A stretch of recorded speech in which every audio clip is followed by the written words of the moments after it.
ALLATRA Global Research Center presents. We are seeing people being diagnosed earlier compared to 50 years ago. We are seeing people being diagnosed with more aggressive disease of various kinds. And we are seeing people having worse outcome compared to what they used to. And this is despite of all the advancement we have been able to make in the medical science in general. Do we expect the rise in neurodegenerative diseases, disabilities, and so forth? I think we are already seeing that rise. The rise in cancer rates worldwide is absolutely frightening. I think it's very legitimate to call it an epidemic. There's an increased rate of cancer worldwide in children and also in people much younger than I used to see. So what's going on now is that we're having a rise in people getting cancer, children, young adults, and it's probably not due to smoking or alcohol or anything. There seems to be something else, something in the environment that is causing this cancer at an alarming rate, and it's getting worse. So a very serious problem.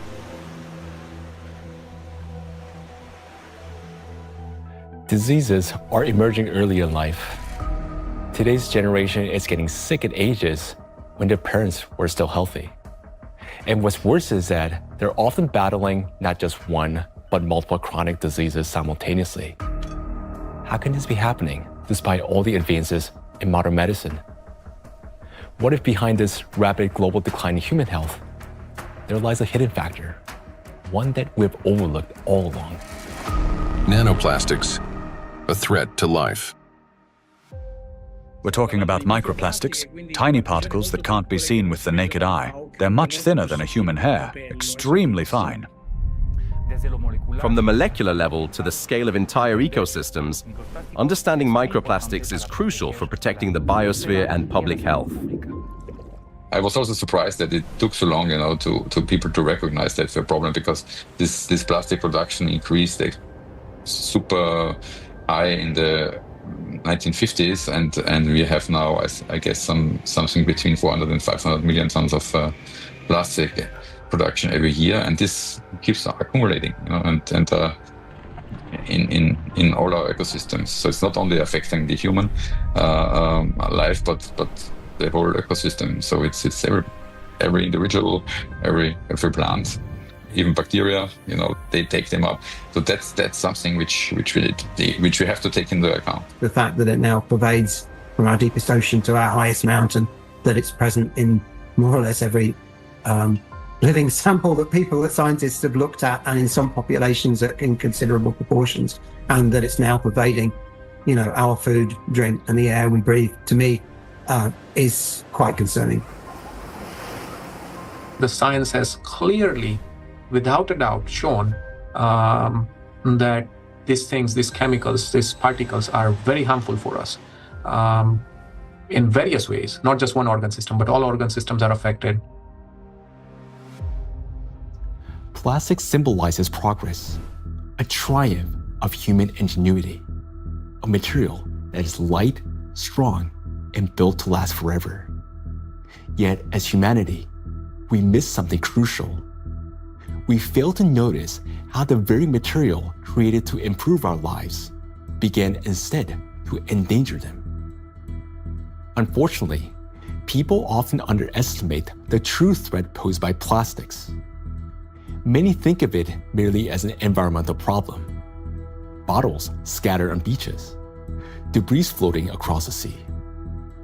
And yes, these do pollute our planet. But large plastic pieces alone cannot destroy the entire biosphere, including humanity, unlike the microscopic particles they eventually become. This plastic bottle. In this form, it poses no immediate danger. But everything changes once this solid object disintegrates into mass of microscopic fragments. If this half-liter bottle were broken down into plastic particles just 1 micrometer in size, it would create roughly 10 trillion of them. And if all those particles were to penetrate the cells of a human body at once, this single bottle, in the form of nanoparticles, would destroy a person within minutes. Micro and nanoplastics are a threat to life itself. And by life, we mean not only human existence, but the very survival of the entire biosphere. Scientists are sounding the alarm that even today, exposure to these particles is leading to deterioration of health, as well as physical and cognitive decline across humankind. A growing body of research links micro and nanoplastics to the development of diseases, genetic mutations, and the rise of antibiotic resistance. Some researchers even associate tiny plastics with climate anomalies, natural disasters, an increase in seismic activity as trillions of microscopic particles interact with the environment. Over time, they could create uninhabitable zones across our planet. And all of this begins with a simple chain reaction. When plastic, like this very plastic bottle, breaks down into micro and nanoplastics. This documentary is a result of a large-scale investigation. We've examined hundreds of scientific studies and thousands of facts to answer key questions, like why are plastics so particularly dangerous? How can plastic particles threaten the very foundation of life? And what chances remain for humanity to change its course? Today, only a few hundred, perhaps a few thousand people truly understand the magnitude of this threat. A number far too small for a world of 8 billion. But by watching this documentary, you will become one of the few who understand what's really happening. This is a story of why researchers studying nanoplastics call them the #1 killer, and how they're already reshaping our future. Plastic interferes with the universal language of life.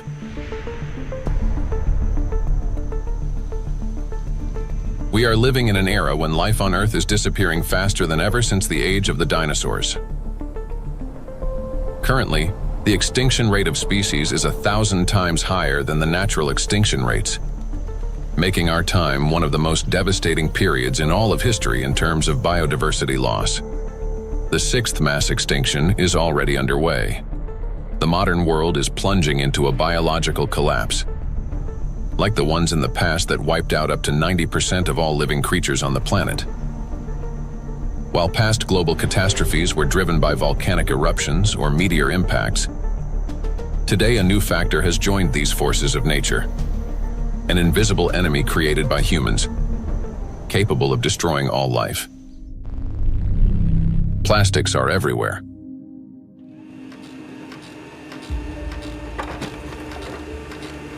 Since the mid-20th century, humanity has produced more than 9 billion tons of plastic, a material that was meant to make life easier, but has instead become a deadly trap for nature and for humanity. It is well established that most plastic is never recycled. Professor Antonio Ragusa, an Italian obstetrician gynecologist and researcher who first identified microplastic in the human placenta, explains how it continues its journey through the biosphere. Of the millions and millions of tons of plastic we produce, less than 10% gets recycled. More than 90% is dumped into the environment. And when plastic gets dumped into the environment, it slowly breaks down into smaller and smaller particles, eventually becoming very small, microplastics, or even tiny nanoplastics. These particles travel down rivers, reach the seas, spread throughout the oceans, and enter the fish we later eat, so they end up back inside us. The problem of microplastics has long been observed in ecosystems across the globe. Professor Sedat Gündoğdu of Çukurova University in Turkey, founder of a research group on microplastics and expert in marine biology and Mediterranean microplastic contamination, speaks about this growing concern. I'm working on fish biology mostly.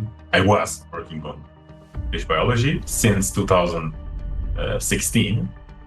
During my PhD study, I recognized that all the sampling location that we work for biodiversity fully polluted with plastics, not only microplastics, because first we realized that the main problem is plastic itself.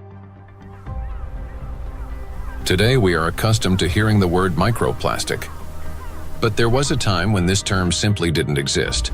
Professor Richard Thompson is a marine biologist at the University of Plymouth, director of the Marine Institute, officer of the Order of the British Empire, and fellow of the Royal Society. In his work, he was the first to describe microscopic plastic particles in the marine environment, laying the foundation for an entirely new field of research. When I started to teach, I set the challenge to some of my students. They went out onto the shoreline, they collected samples of sand, and we started to look at them under the microscope. And from the very first samples, we could see pieces that did not look like sand grains, brightly colored pieces, red and blue. And it was then almost a kind of forensic journey to confirm their identity. And we confirmed that they were indeed plastics. We showed that they were present around the UK in a range of different habitats, in sediments and in the water column. And interestingly, in that first paper in 2004, my first paper on the topic, we used the term microplastics. And the term hadn't been used in this context for truly microscopic pieces before. There had been, and we referenced them in our paper, some studies of small pieces of plastic before, but we went smaller than anybody else. We showed this bioavailability. We showed the temporal trend of increasing over time. The ocean is the main reservoir of plastic accumulation. It already contains more than 200 million tons of plastic waste, and this amount continues to grow every day. It is important to understand that plastic does not disappear. Under the influence of sunlight, waves, salinity, and mechanical friction, it breaks down into microplastics and nanoplastics. Microplastics are plastic particles smaller than 5 millimeters in size, while nanoplastics are smaller than 1 micrometer, about 1,000 times thinner than a human hair. There are about 350 trillion microplastic particles in the surface layer of the ocean alone. Yet the real number is far greater. Scientists estimate that roughly 90% of nanoplastic particles are too small to be detected by current analytical instruments. As water evaporates from the surface of oceans and other bodies of water, microplastic particles rise into the atmosphere together with the water vapor. Dr. Dusan Materic, an environmental analyst at the Helmholtz Center for Environmental Research, Germany, leads a research group dedicated to the study of nanoplastics. Dr. Materic investigates atmospheric nanoplastics at the Sonnenblick Observatory in Austria, the oldest high-altitude research station in Europe. And for those nanoplastics that fragments from big fibers, because of UV weathering, because of just mechanical forces, those shredding nanoplastics are much more potent to stay in the air for a long, long period, and that means picked up and brought even here at 3,106 meters above sea level. So what we discovered is that we have nanoplastics across all the stations, and we have nanoplastics even in the deepest ocean environment, and our deepest point is below 5,000 meters. Micro and nanoparticles in the atmosphere can travel thousands of kilometers, crossing from one continent to another. This is noted by Dr. Elke Ludewig from Austria, who heads the Sonnenblick Observatory and the European Center for Cloud Ambient Intercomparison, where the transport of these particles and the effects of this process are recorded. We know from different cases that we have really long transports of particles from, for example, Japan up to here, or Canada, for example. There are two examples I can tell you. The one is the accident in Fukushima. It took about 11 days until particles, aerosol particles with a higher radiation, received the Sonnenblick Observatory. Another example was in 2025, on the 9th of June, there was a kind of transport, an air mass from Canada received the station here. We could see it in the sky. Of course, we could see it in our data that we had higher aerosol concentration, but the really impressive moment was, and that's why it's also important to have stuff up here, we could really smell the burn in the air. And this lasts for the whole day. So there you can see how intense effects somewhere on the globe, especially on the North Hemisphere, can be, and it's still transported hundreds of kilometers around the North Hemisphere, and we can measure it here and show what it is. Atmospheric micro and nanoplastics then return to Earth with precipitation, falling with rain or snow and settling in forests, on farmland, and across grasslands, where they seep into the soil and penetrate plants. This is happening all over the planet, in both the northern and southern hemispheres. Liliana Cáceres Sanchez, MSc in Science, Technology and Health, a biologist specializing in ecotoxicology and environmental protection, and a researcher at the Center for Research in Exact Sciences and Engineering at the Bolivian Catholic University San Pablo, notes that microplastics are present in natural environments, in living organisms, and in food products. In recent years, we've conducted analyses of soil, air, and both surface and groundwater in Cochabamba. We have also examined lakes and lagoons, and in all of these samples, we have found microplastics. The fact that we found microplastics even in areas with no human presence suggests that microplastic particles are actively moving through the environment. In addition, we identified their presence in food and in living organisms. We detected microplastics in milk and other pasteurized products such as yogurt. They were also found in wild animals, for example, in the Titicaca water frog and in fish from a lake near Cochabamba called Angostura. These findings confirm that microplastics have already become part of our food chain and ecological chain. Due to microplastic pollution, 1 in 10 grains of the world's 3 main food crops, rice, wheat, and corn, may die before harvest. In addition, researchers from the University of Catania have found high concentrations of microplastic particles in apples, pears, carrots, potatoes, lettuce, and broccoli. Overall, apples and carrots contained the highest levels of contamination, and fruits were found to have more plastic particles than vegetables. On dairy farms in several countries, microplastic particles have been found in samples of hay and other types of cattle feed. The presence of microplastics has also been confirmed in the milk and meat of cows and sheep, as well as in the lung tissue of pigs and in the stomachs and intestines of domestic ducks. This means that plastic has now become inseparable from livestock farming. Scientists from the University of Newcastle in Australia estimate that the average person today consumes around 250 grams of plastic per year through food, the weight equivalent of 50 plastic bags.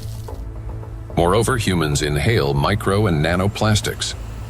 According to studies, an adult can inhale up to 106,000 microplastic particles during a 2-hour walk in a large city. And in areas near bodies of water, that number significantly increases. We encounter micro and nanoplastic every day when we brush our teeth, take a shower, eat, run errands, go for a walk, wear our clothes, use household appliances, or take medications, and when we are working on a computer, riding public transport, drinking coffee on the go, shopping in a supermarket, or relaxing outdoors. Micro and nanoplastics are everywhere, and we barely notice how deeply these particles have become embedded in our everyday lives today. There are 3 ways plastic gets into the body: through inhalation, through the skin, and through food. And what happens next? It enters the bloodstream. Until fairly recently, about 15 years ago, people thought plastic was inert. And in fact, if you look at these plastic pellets, not microplastics but larger macroplastics, even if you put them in water, they just sit there quietly. It seems like they don't interfere much with the environment. But once they break down into micro and nanoplastics, they get into the human body through those 3 pathways, enter the bloodstream, and from there reach all the parenchymal tissues, that is, the organs, kidneys, liver, heart, arteries, veins, placenta, breast milk. Micro and nanoplastics have already become an inseparable part of the human body. They accumulate in the tissues of the intestines, heart muscles, and in the endocrine and reproductive organs, disrupting their functions. There isn't a single place in the human body they cannot penetrate. Studies show that the highest concentrations of nanoplastic have been found precisely in human brain tissue. Professor Lucas Kenner, a pathologist cancer researcher, director of the Christian Doppler Laboratory for Applied Metabolomics, and scientific director of the Micro-1 project studying microplastic and its effects on health, explains how micro and nanoplastic particles can evade the body's defense mechanisms and reach the brain within just a few hours. And we found out that particles which are in the bloodstream and cover themselves with cholesterol molecules, they easily can enter the blood-brain barrier, which is a very strict body barrier and protects the brain from toxic outside or even therapeutic substances. So it's, that it's difficult, for instance, to treat brain tumors because the blood-brain barrier is so strict also for medications. But particles can enter quickly because they cover themselves with molecules will help them enter the blood-brain barrier. And this is for me, it was really very striking to see that, that these particles in 2 hours after we give them an oral gavage, they're already in the brain. Scientists at the University of New Mexico have found that in every gram of brain tissue in middle-aged individuals, there are about 4,900 micrograms of plastic. This means that today, around 0.5% of the human brain is composed of plastic. Simple calculations show that the human brain contains on average around 7 grams of plastic, roughly the weight of a plastic teaspoon. And such a teaspoon is already inside the human head. It is well known that micro and nanoplastics are dangerous because of toxic chemical additives they contain, such as phthalates and bisphenols. Treating diseases associated with just 3 chemicals of the most toxic additives found in plastics costs humanity $1.5 trillion a year. But this is only the tip of the iceberg, as overall more than 16,000 chemical compounds are used in the production of various types of plastics, each carrying its own potential risks to human health. Yet there is another factor, one far more dangerous and still vastly underestimated, in how nanoplastics affect the human body. It is precisely this factor that allows nanoplastics to easily penetrate the body's protective barriers, and once inside, they are virtually impossible to remove. The destructive impact of plastics at the chemical level has already been examined in another documentary, A Trap for Humanity, part of which focused on the toxic additives in plastics and their devastating effects for human health.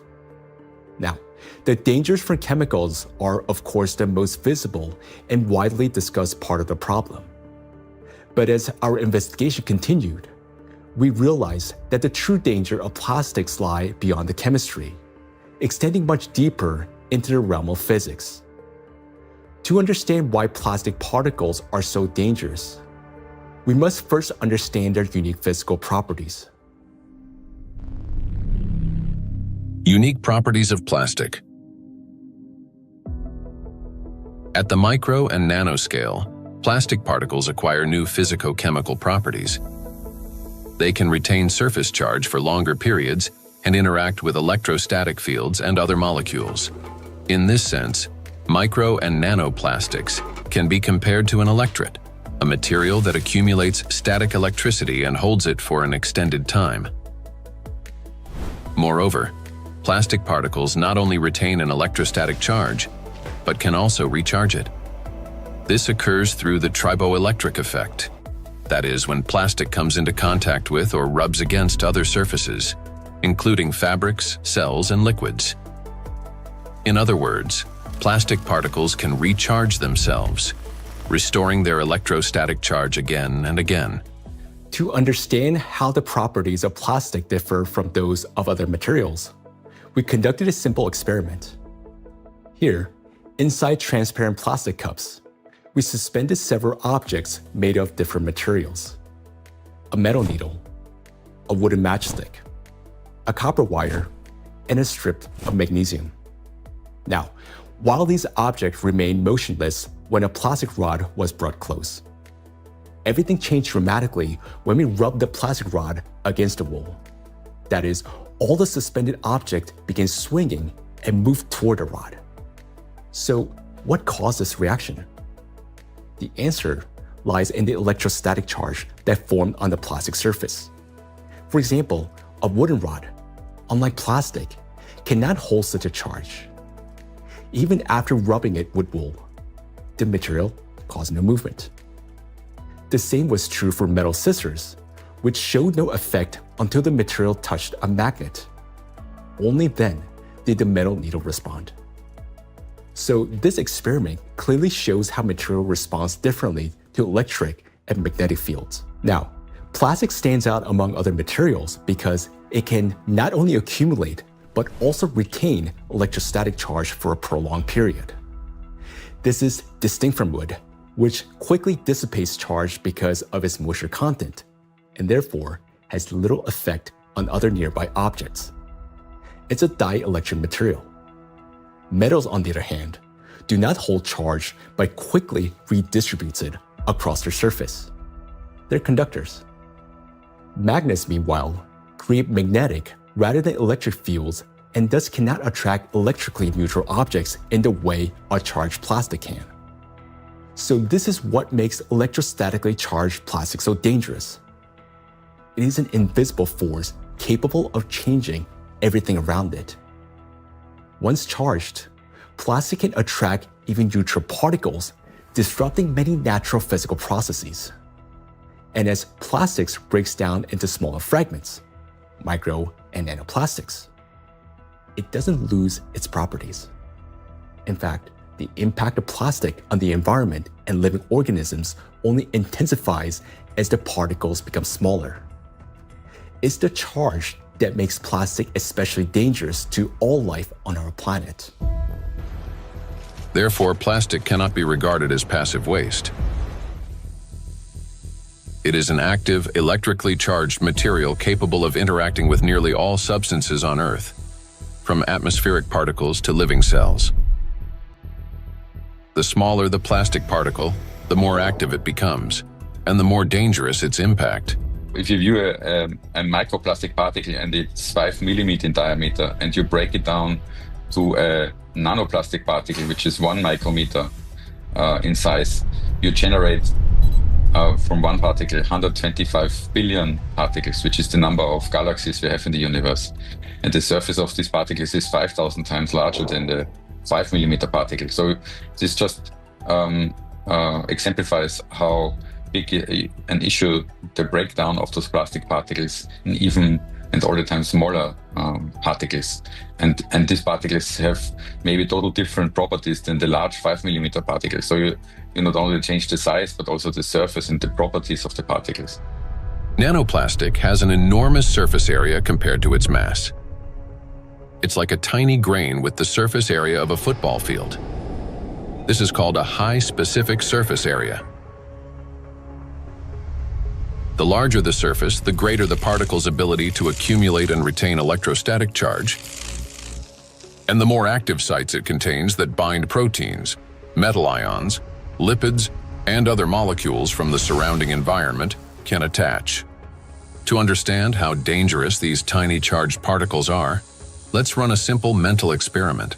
For example, we have an ordinary 1.5 volt battery. If we divide it into 125 billion tiny batteries, and suppose each of them still had the same power output of 1.5 volts, their aggregate power would equal 187.5 billion volts. Imagine how much greater the voltage will become. Similar things happen with plastic. When a single fragment of plastic is divided into 125 billion particles, each carrying a charge, the amount of charge increases. Today, millions of tons of plastic in our biosphere are constantly breaking down into smaller and smaller particles, each carrying an electrostatic charge that allows it to penetrate everywhere.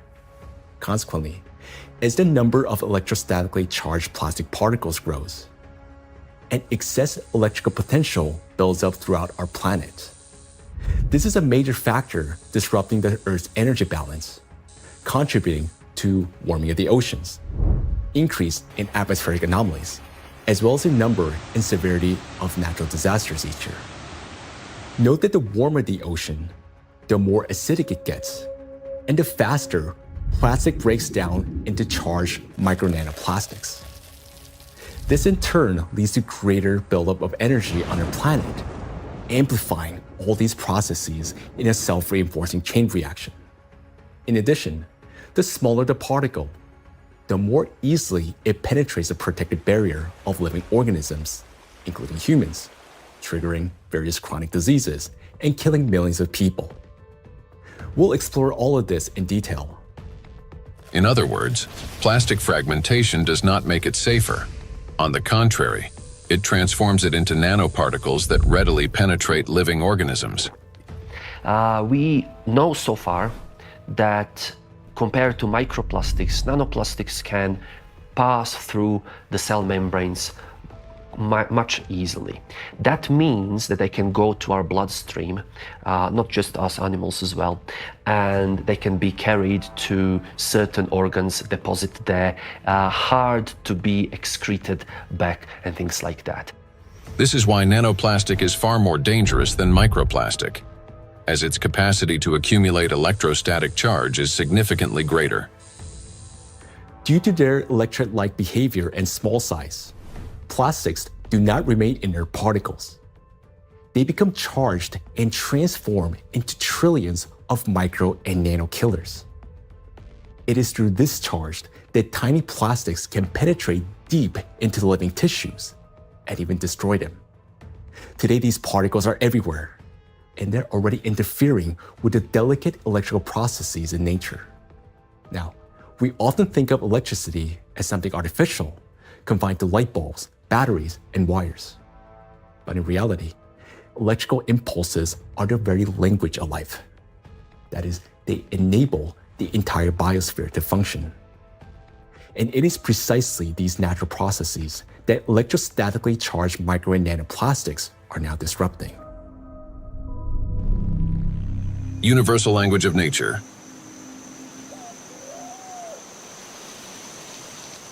The universal language of nature is invisible, yet it is what connects all living beings into a single whole. Forests. In forests, tree roots are linked with fungal networks, forming a complex and interconnected system beneath the soil that scientists call the wood wide web. This network not only distributes water and nutrients, but also enables plants to exchange information. Plants communicate in two major ways: chemically, by releasing specific molecules, and electrically, by sending electrical signals similar to nerve impulses in animals and humans. For example, when insects attack, a tree generates an electrical signal that triggers defensive responses. This signal can travel through roots into the fungal network, reaching other trees. A similar effect was detected by scientists during a solar eclipse. The bioelectric signals of trees began to synchronize, forming a single impulse. The oldest trees responded first, as if they remembered such events, and were warning the younger ones. Through electrical signals, plants can coordinate their growth, warn each other of danger, adapt collectively to stress, and even store shared memory. It is precisely this finely tuned system that is now being disrupted by micro and nanoplastics. Today, forests have become vast reservoirs of microplastics. Research shows that forests capture microplastic from the atmosphere. As air currents pass through forests, they carry tons of microplastic particles. The forest functions as a massive filter. Tree canopies and leaves literally comb out particles from the air. In the past, this process helped purify the atmosphere from dust and dirt. Today, however, along with these natural particles, micro and nanoplastic are also being trapped. Unlike dust, which can become part of organic matter, plastic does not decompose. It remains in leaves, accumulates in soil, and persists in forest air. Every day, dozens of microplastic particles settle on each square meter of the forest canopy. Scientists estimated the annual deposition of microplastics in forest soils and showed that it correlates with the scale of plastic production in Europe. Assuming that atmospheric fallout is the primary source, they concluded that roughly 400,000 microplastic particles per square meter could accumulate in forest soil over a 70-year period.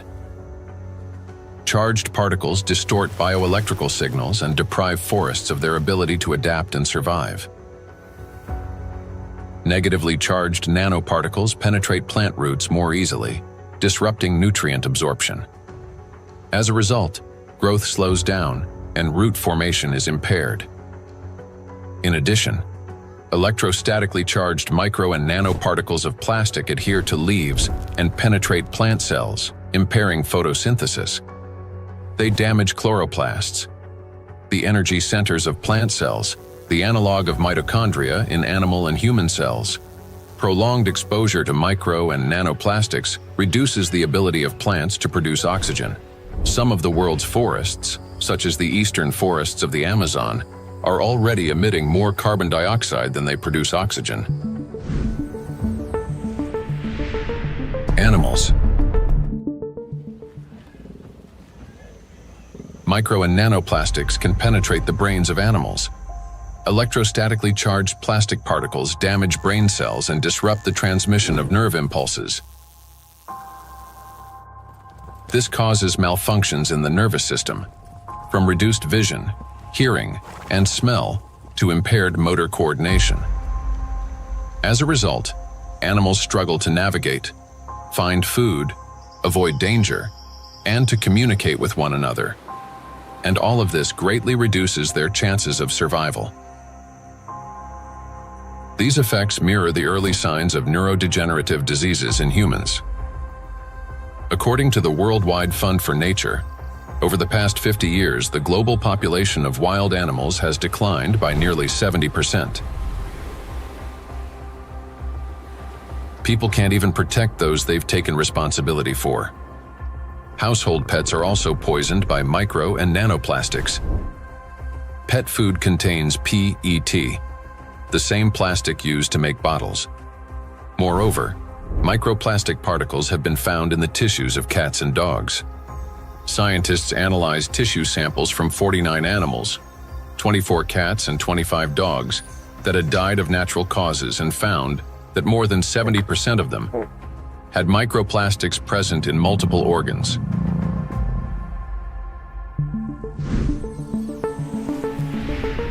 Insects. The rate of insect extinction is 8 times higher than that of mammals, birds, or reptiles. The crisis is especially severe for pollinators, bees, whose role in ecosystems and agriculture is critical. Wild and domesticated bees pollinate 75% of agricultural crops and 90% of wild flowering plants. More than 30% of the world's food production depends on bees. Today, populations of honeybees and wild bees are declining rapidly. If this trend continues, half of all bee populations may disappear within the next decade. The disappearance of bees means the loss of the link that connects plants and food, nature, and humanity. Studies by Indian researchers have identified a correlation between microplastic pollution and declining populations of insects. Bees interact with their environment through electrical impulses. They navigate not only by scent, color, and flower shape, but also, remarkably, by sensing a flower's electric field. When a bee approaches a flower, they communicate through the electrical field. As bees fly, friction with the air gives their bodies a positive charge, while flowers, being grounded, carry a negative charge. This difference creates an electric field that allows pollen to transfer to the bee even before it lands. Experiments have shown that bees can distinguish flowers by their electric fields, associate specific electrical signals with the presence of nectar, and even determine a flower's freshness by the strength of its residual charge. After a flower has been visited, its electric field weakens, and other bees can read the signal that the flower contains less nectar. Moreover, the bee's own electric charge can stimulate a plant to release fragrance, attracting even more pollinators. Thus, an entire electrical communication system operates between bees and flowers. The electrostatic charge carried by micro and nanoplastics distorts these electrical impulses, affecting the bee's brain and nervous system. As a result, bees can no longer recognize flowers, locate nectar, find its way home, or identify members of their colony.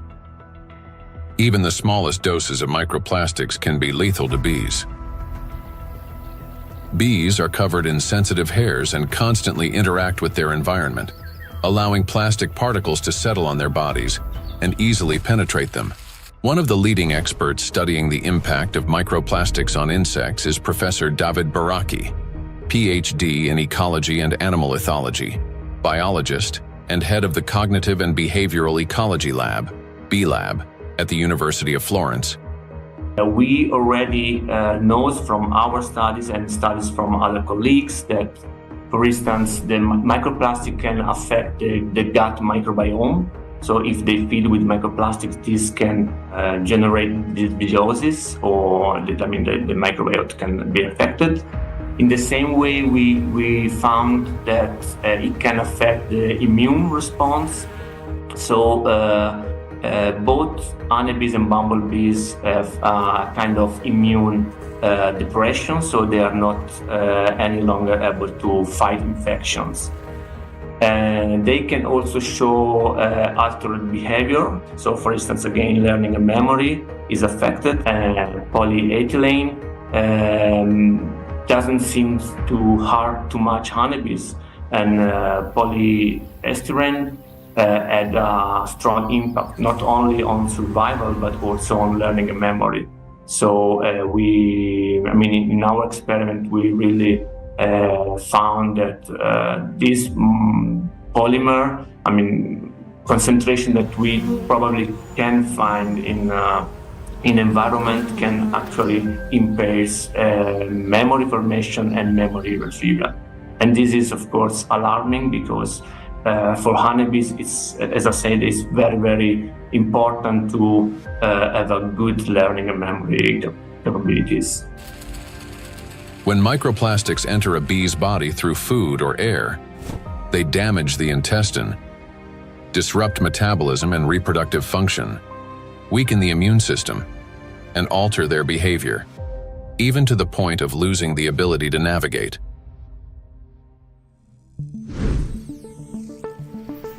Birds. Across the globe, scientists are observing an alarming trend. The number of wild birds is rapidly declining.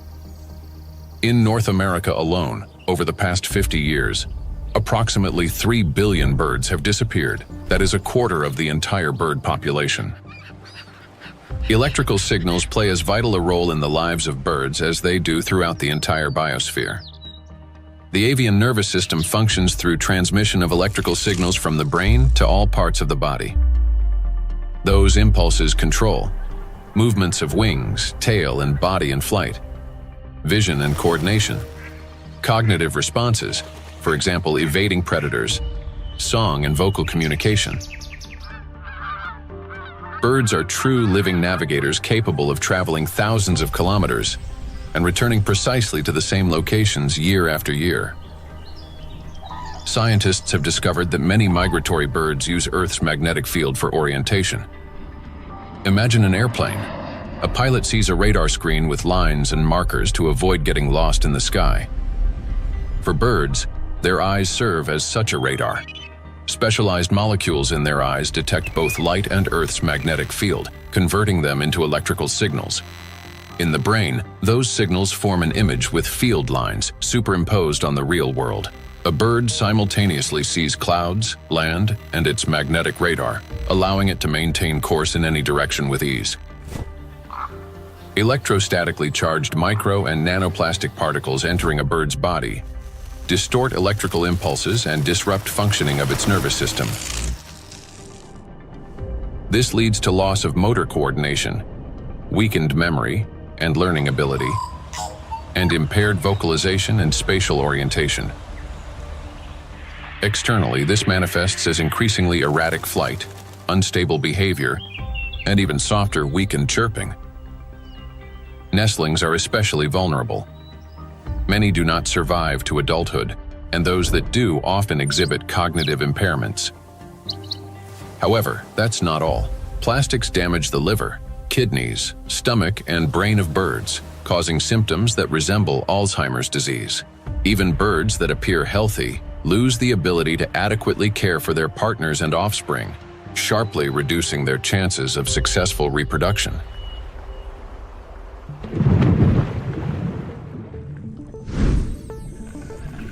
Marine life.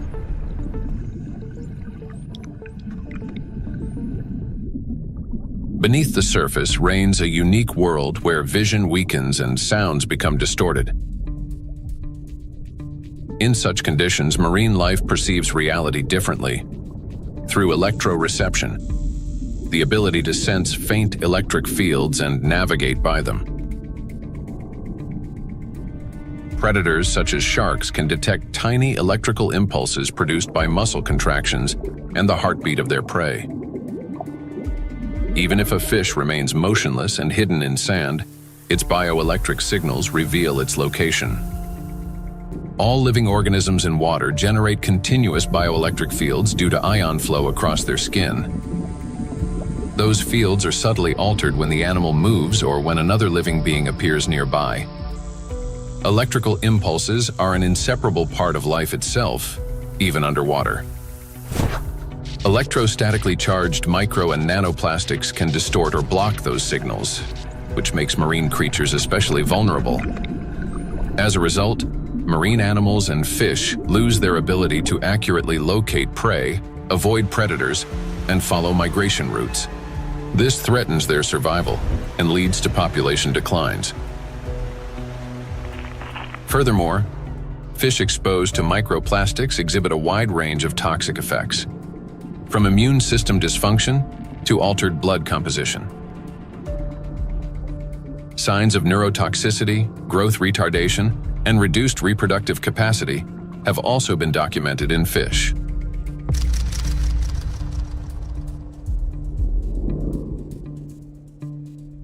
All processes in the biosphere rely on extremely subtle electrical impulses. It is these impulses that become distorted by electrostatically charged micro and nanoplastic.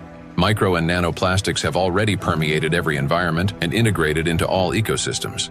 The examples given here represent only a small part of a global problem. Disruptions are occurring throughout the biosphere without exception, and the outcome is the same everywhere. Distortion of signal transmission, breakdown of biological connections, malfunction of living systems, and ultimately, the death of life itself. Micro and nanoplastics are everywhere, and everything they touch is slowly dying.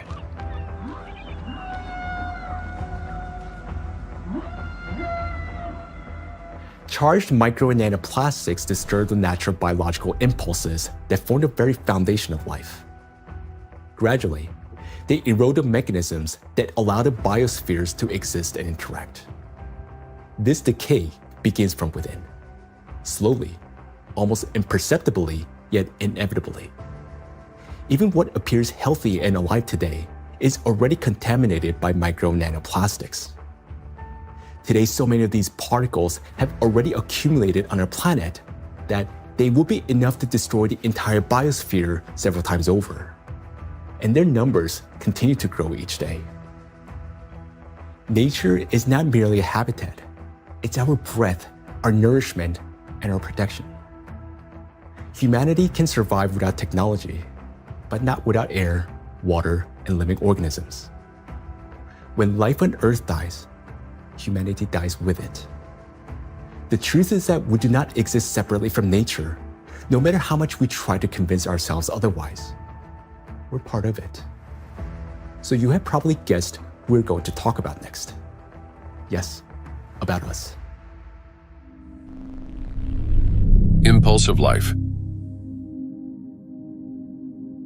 For humans, just like for all living beings in the biosphere, electrical signals are the pulse of life. The human body is, quite literally, an electrical system.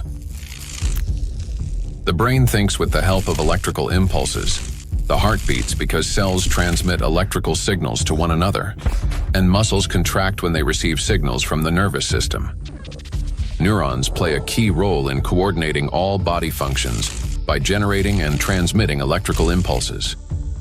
How an electrical impulse is generated in neurons.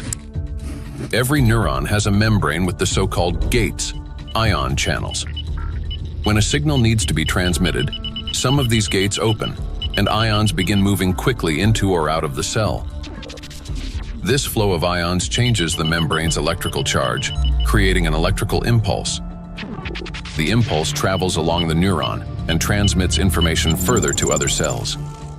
How you communicate, whether you interrupt, speak quickly and emotionally, or on the contrary, whether you're apathetic, how you scroll through a news feed on your phone, whether you rush or move slowly, depends largely on the balance of ions.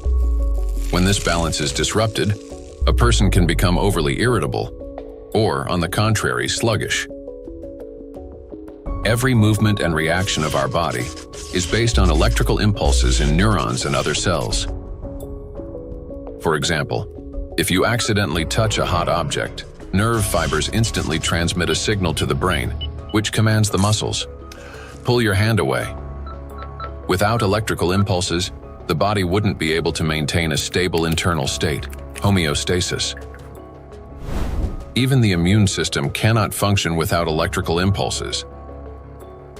The speed and strength of every immune cell's response depend directly on the quality of impulse transmission. Emotions and thoughts are also the language of electrical impulses. When you feel joy, sadness, excitement, love, or recall a memory, tiny electrical sparks run between neurons.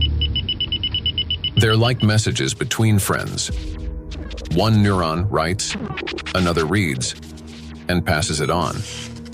Through these chains, thoughts, emotions, and decisions are born. When you learn something new, that too is the work of electrical impulses. They create new neural connections, as if paving little pathways in the brain that make it easier for impulses to travel later on.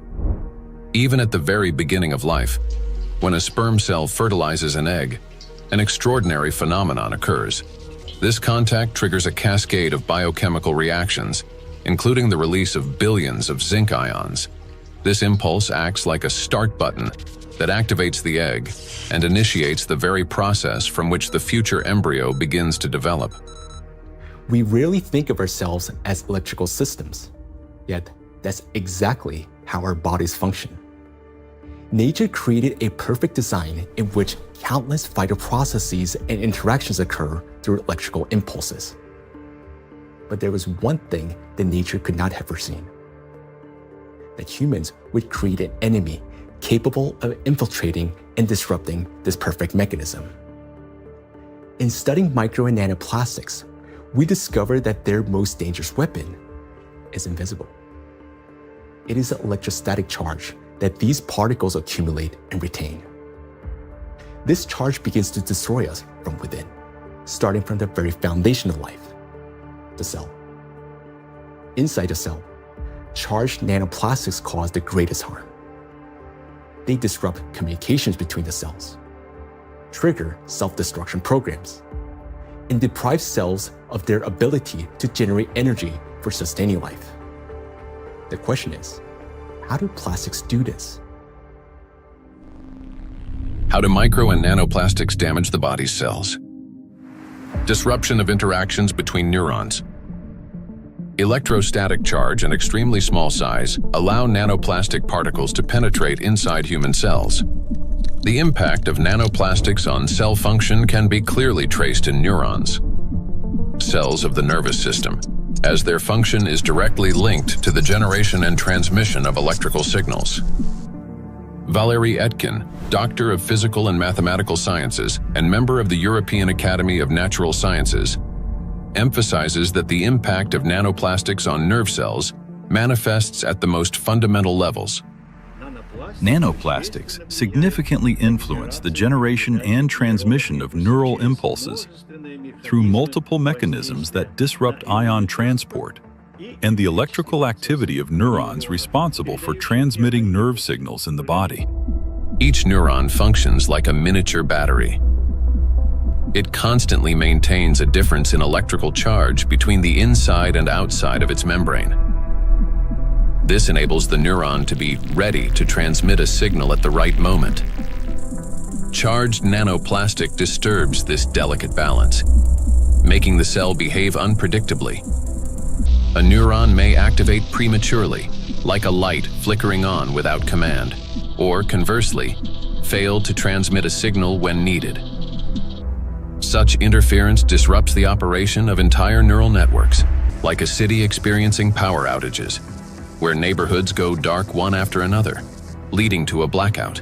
In addition, as shown by research conducted by Chinese scientists from Southern Medical University in Guangzhou, nanoplastic interferes with the operation of ion channels. Nanoplastic carrying an electrostatic charge can interact with these channels and alter their structure. As a result, the gates may fail to open or remain open for too long. This also disturbs normal signal transmission throughout the nervous system. When electrostatic interactions occur with charged membrane lipids, they cause a redistribution of charged lipids and proteins within the membrane, which leads to impaired functionality of these lipid membranes. This results in localized changes in ion concentration and the formation of ion concentration gradients around charged particles. The function of ion pumps, which are essential for maintaining ion balance, becomes disrupted. Ion pumps are mechanisms that move substances against their concentration gradients, a process known as active transport.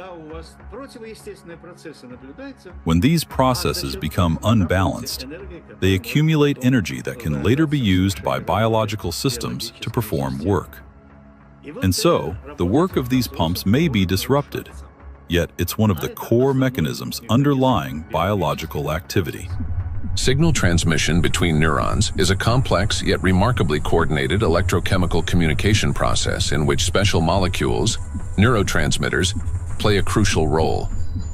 These molecules act as couriers, transferring information from one neuron to another in a strictly ordered manner. Nanoplastic particles carrying an electrostatic charge can interfere with the release of neurotransmitters or trigger their discharge without proper signaling. As a result, chaotic and false signals emerge in the brain, as if the nervous system can no longer distinguish what messages to send, when to send them, or where they should go.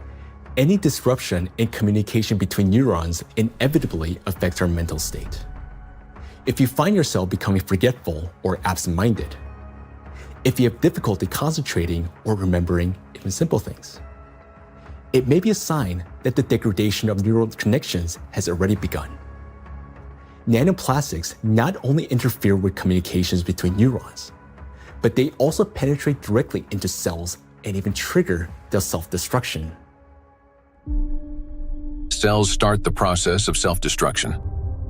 Each cell continuously produces specific molecules known as reactive oxygen species. These molecules participate in processes of growth, division, and programmed cell death. Under normal conditions, their levels are regulated by the cell's defense system, antioxidants, acting as cleaners. Antioxidants rapidly neutralize excess reactive oxygen species, preventing them from damaging the organism. When a cell is exposed to irritants, such as infection, injury, or toxins, it produces elevated levels of reactive oxygen species, which in excess can damage vital cellular structures. This leads to oxidative stress, a kind of chemical assault within the cell. In response to damage and oxidative stress, a natural defense mechanism is activated: inflammation. Its purpose is to eliminate the source of injury and restore balance. However, in the case of electrostatically charged nanoplastic, this mechanism ceases to function properly. Plastic particles remain inside the cell and act as a continuous irritant. The inflammation does not subside and becomes chronic. As a result, DNA, proteins, membranes, and other key cellular structures are damaged.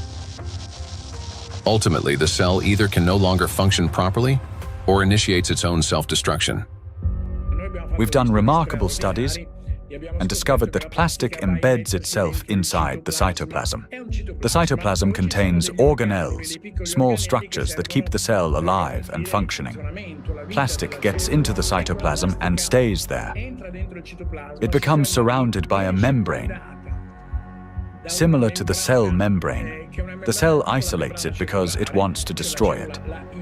And it starts producing enzymes and other substances the cell normally uses when it's invaded by microbes, viruses, bacteria, or antigens.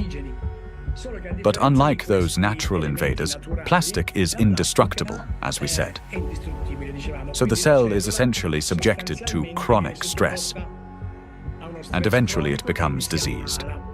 The Microplastics Research Group at the Bolivian Catholic University in Cochabamba uses aquatic planarians, small organisms that serve as highly useful biological models. Their strong regenerative capacity makes it possible to detect early changes in cellular processes similar to those that occur in other animals. Microplastics, especially when combined with other pollutants such as metals, are already affecting living organisms. Microplastics can trigger oxidative stress, an imbalance between the production of reactive oxygen species and the body's antioxidant capacity.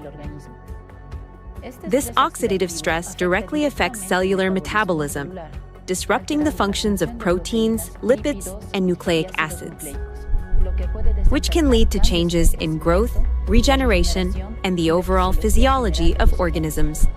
Thus, exposure to electrostatically charged nanoplastic leads to oxidative stress, inflammation, and consequently, the death of not only neurons, but also other types of cells. Oxidative stress is like a fire burning inside a cell, while antioxidants are like firefighters that work to extinguish it. Note that nanoplastics act as a fuel for the fire, feeding it endlessly until the cell is consumed from within. Yet, that's not all nanoplastics do inside our cells. They also destroy the cell's power plants, the mitochondria. Every cell lives and functions thanks to the energy produced by mitochondria.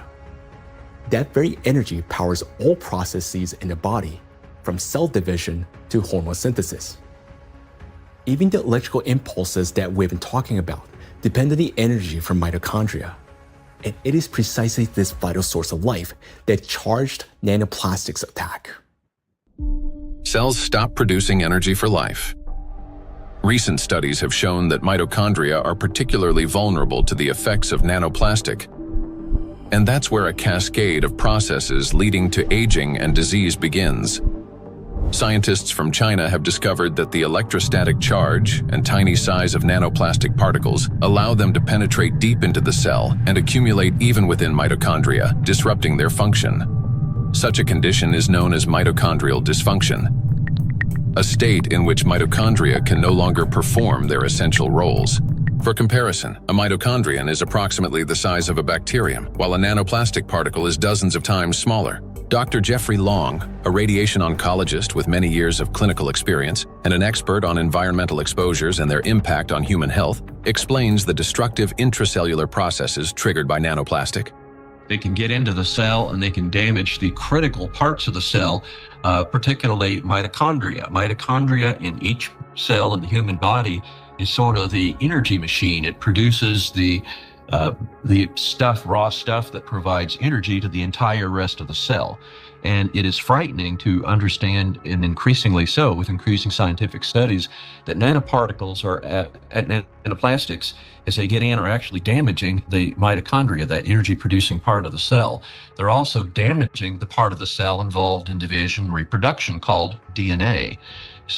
And certainly they can affect other molecules and proteins within the cell. Mitochondria are the cell's energy and signaling center. They regulate metabolism, control cell growth and division, protect against oxidative stress, modulate inflammation and immune responses, and trigger programmed cell death. One of their key functions is cellular respiration, the process by which energy is produced. Energy in the human body is generated as follows. First, proteins, fats, and carbohydrates from food are broken down into simple molecules. These molecules then enter the mitochondria, where electrons are extracted from them. The electrons move along a specialized chain of proteins, much like an electric current passing through wires. This electron flow drives the mitochondrial energy machinery, resulting in the production of ATP, the universal fuel that powers all organs and tissues. A single mitochondrion can produce up to 10 million molecules of ATP per day. However, electrostatically charged nanoplastic interferes with this delicate process. Its particles disrupt movement of electrons and reduce the efficiency of ATP synthesis. It is similar to a power plant where the wiring begins to short circuit. The generator falters, energy output drops, and the entire system starts to fail more quickly. Mitochondria have their own DNA, a set of instructions for energy production. Without it, mitochondria cannot generate energy, and the cell gradually loses its power source and begins to deteriorate. Exposure to nanoplastic causes mutations to accumulate rapidly in mitochondrial DNA, further impairing mitochondrial function. Studies published in 2023 demonstrated that 50 nanometer polystyrene nanoparticles sharply reduce ATP production and increase the number of mutations in mitochondrial DNA. We have studies on this, with dramatic images taken using a scanning electron microscope, as well as a transmission one, where you can actually see plastic destroying the mitochondria, the structures that produce a cell's energy. Chronic exposure to nanoplastic turns cells into a battlefield. Their electrostatic charge prevents mitochondria from carrying out their essential functions, and this disruption marks the beginning of the slow decline of cells, tissues, and organs. We have now seen the key mechanisms by which charged nanoplastic particles damage cells. Each of these processes is destructive on their own, but they also occur simultaneously and amplify one another's effects. This chain reaction unleashes an avalanche of damages leading to cell death, and ultimately causing systemic breakdowns and accelerating biological aging. Micro and nanoplastics accelerate aging. We tend to think that aging begins with wrinkles, gray hair, or fatigue. But in reality, it starts deep within the cells, with mitochondrial dysfunction and failures in key biological processes. Over time, damaged and dying cells accumulate, and the body loses its ability to renew itself. Aging is the gradual wear and tear of life's internal mechanisms. Scientists identify several main mechanisms of aging, such as oxidative stress, mitochondrial dysfunction, chronic inflammation, telomere shortening, DNA damage accumulation, epigenetic alterations. These same mechanisms underlie various diseases. When mitochondria can no longer produce sufficient energy, when DNA damage accumulates, and when inflammation becomes chronic, the organism grows increasingly vulnerable. This is when conditions such as diabetes, cancer, heart attack, dementia, and Alzheimer's disease begin to develop, and they all share one root cause: the aging of cells and tissues. Here's the crucial point. Electrostatically charged nanoplastic induces the same processes: oxidative stress, DNA damage, mitochondrial dysfunction, telomere shortening, chronic inflammation, and epigenetic alterations. Thus, electrostatically charged nanoplastic artificially accelerates cellular aging. What once unfolded over decades can now progress many times faster under its influence. And we are already witnessing the consequences. Diseases are becoming younger. Scientists have found that modern generations develop illnesses earlier and accumulate more chronic conditions than their parents did at the same age. Even a difference of just a few years now translates into noticeably higher rates of disease. Cancer and hypertension remain the most common conditions. Moreover, each subsequent generation shows an increase in the number of chronic conditions in a single individual. Diseases once considered age-related are increasingly found in young people. Notably, this trend coincides with the growing plastic pollution of the environment. As a result of exposure to electrostatically charged nanoplastic, the biological cell age of people in their 20s or 30s may already correspond to that of a 50 to 60-year-old person. So very frightening how widespread nanoplastics are everywhere. Probably each and every one of our cells, even to you talking and among the audience listening, probably all of our cells have at least some nanoplastics. So let's summarize. Aging is a gradual breakdown of the cells in our bodies. Nanoplastics accelerate this deterioration, and thus the aging itself through all those destructive processes within the cells that we've just talked about. And here lies the crucial point. The same mechanisms that drive aging also underlie many chronic diseases. In other words, micro and nanoplastics not only speed up aging, but also contribute to the development of diseases. Today, micro and nanoplastics are detected in every organ of the human body, and everywhere, in each organ, in each cell. The tiny plastic particles trigger a cascade of internal destruction. Nanoplastics damage cell membranes, disrupt ion channels, induce oxidative stress, disable mitochondria, and provoke genetic mutations. These damages affect all cell types in the same way, whether in the heart, bones, lungs, or elsewhere. Now, we know the answer to the main question that began our investigation. Why and by what mechanism are nanoplastics capable of destroying living systems at the microscopic level? But what does that mean to us, for each of us? What specific diseases arise from such cellular destruction within the human body? The answers lie ahead in the next part of our investigation. Micro and nanoplastics are damaging health. Micro and nanoplastics impact the nervous system. Neurological disorders are the leading cause of physical and cognitive disability worldwide, affecting almost 3.5 billion people. Over the past 30 years, the number of such cases has risen drastically, and scientists project that within the next 2 decades, this figure could double. Since this trend mirrors a surge of plastic pollutions in our environment, it becomes clear why these diseases are becoming more prevalent and why they're increasingly affecting younger population. Now, recall the image of a plastic spoon in the brain. Unfortunately, it doesn't sit there inert or harmless. Electrostatically charged plastic particles attack neurons, the brain cells that are responsible for most of our thoughts and movements. Every day and every minute, nanoplastics are silently destroying cells in our brains, and the exposure to these tiny plastics, they never stop. In fact, it continues to accelerate. Consequently, the damage of our neurons lead to severe and often irreversible diseases like Alzheimer's and Parkinson's, multiple sclerosis, epilepsy, stroke, and many others. But neurons are not limited to the brain. They form an extensive network that coordinates and synchronizes the activity of the entire body. And when they're damaged, the autonomic nervous system begins to malfunction, disrupting the function of internal organs. For example, the intestines contain about 500 million neurons, often referred to as a second brain. This vast network plays a vital role in digestion, immunity, and even emotional regulation. But with every sip of water and every meal, an invisible stream of micro nanoplastics enters our bodies.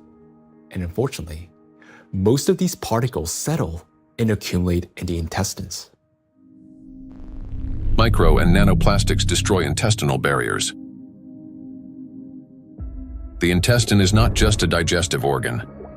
About 70% of the cells in our immune system are concentrated there, which means its condition directly affects the protection of the entire body. So another study that we provided is, showed us we are actually eating plastics, microplastics, because we analyzed 26 human cadaver. We just investigate their intestinal system, their gut content, and we found like between 9 and 10 microplastic per person in their stomach. So this is like a acute exposure. At that time, they exposed that amount of microplastics because, when you eat something, it will pass through your intestinal system. Some of them will remain inside the system.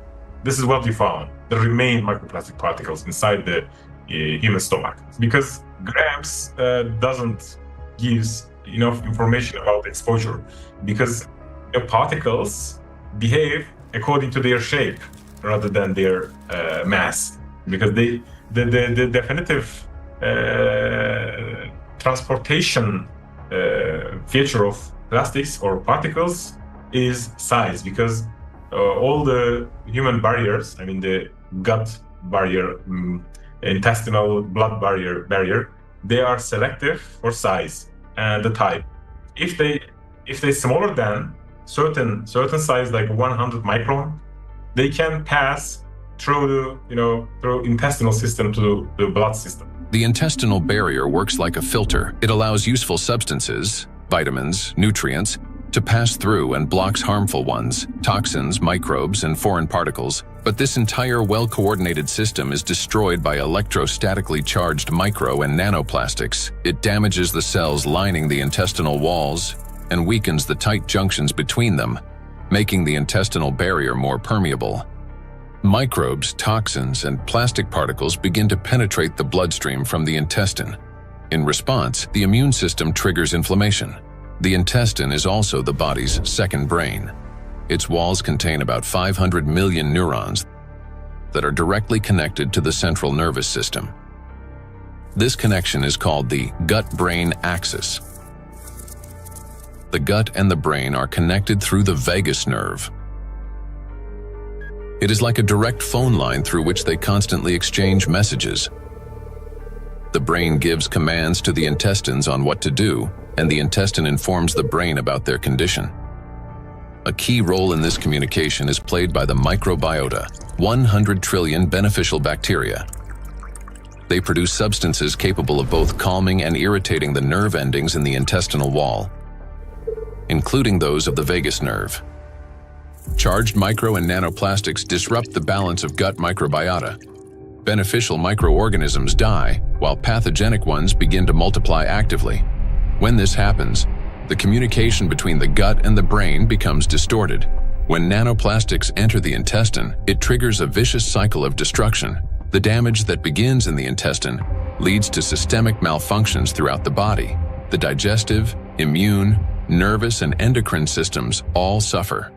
This accelerates the body's aging process and increases the risk of serious diseases such as irritable bowel syndrome and inflammatory bowel diseases, allergies and autoimmune diseases, depression, anxiety and cognitive disorders, obesity and diabetes, cardiovascular diseases, neurodegenerative diseases, such as Alzheimer's and Parkinson's. Micro and nanoplastics destroy immunity. Researchers from the University Medical Center Utrecht discovered that immune cells exposed to nanoplastic die 3 times faster than those that are not. Such accelerated death of immune cells severely weakens immunity and reduces the body's ability to fight infections.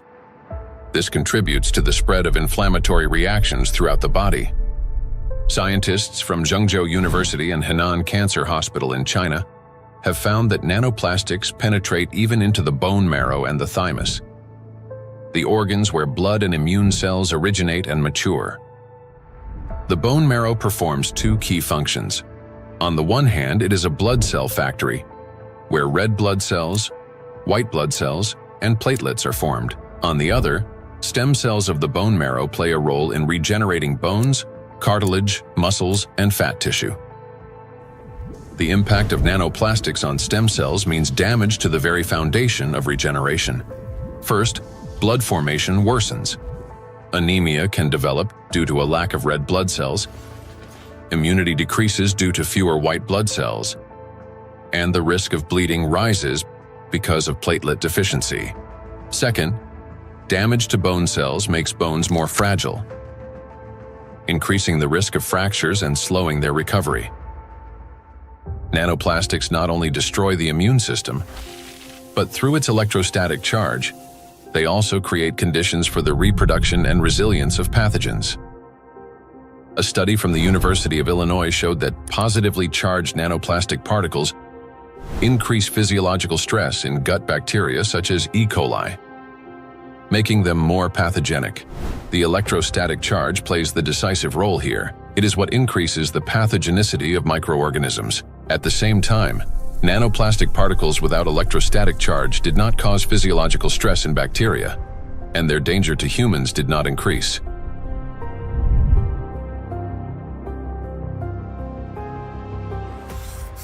The experiment showed that microplastics, especially polystyrene, can absorb up to 98.6% of viruses, prolonging their survival outside the body for up to 7 days. Viruses that normally die under sunlight or oxygen within hours can persist on plastic for 2 to 7 days, remaining on surfaces such as handrails, bottles, and door handles. A single sneeze from an infected person can release up to 200 million viral particles into the air, which can land on any plastic surface indoors or bind with nanoplastic particles in the air and water. Microplastics become an air and water taxi, spreading infection. Once in the bloodstream, charged micro and nanoplastic particles quickly become coated with plasma proteins, forming a biocorona, which masks them as the body's own cells and makes them invisible to the immune system. Antibiotic resistance.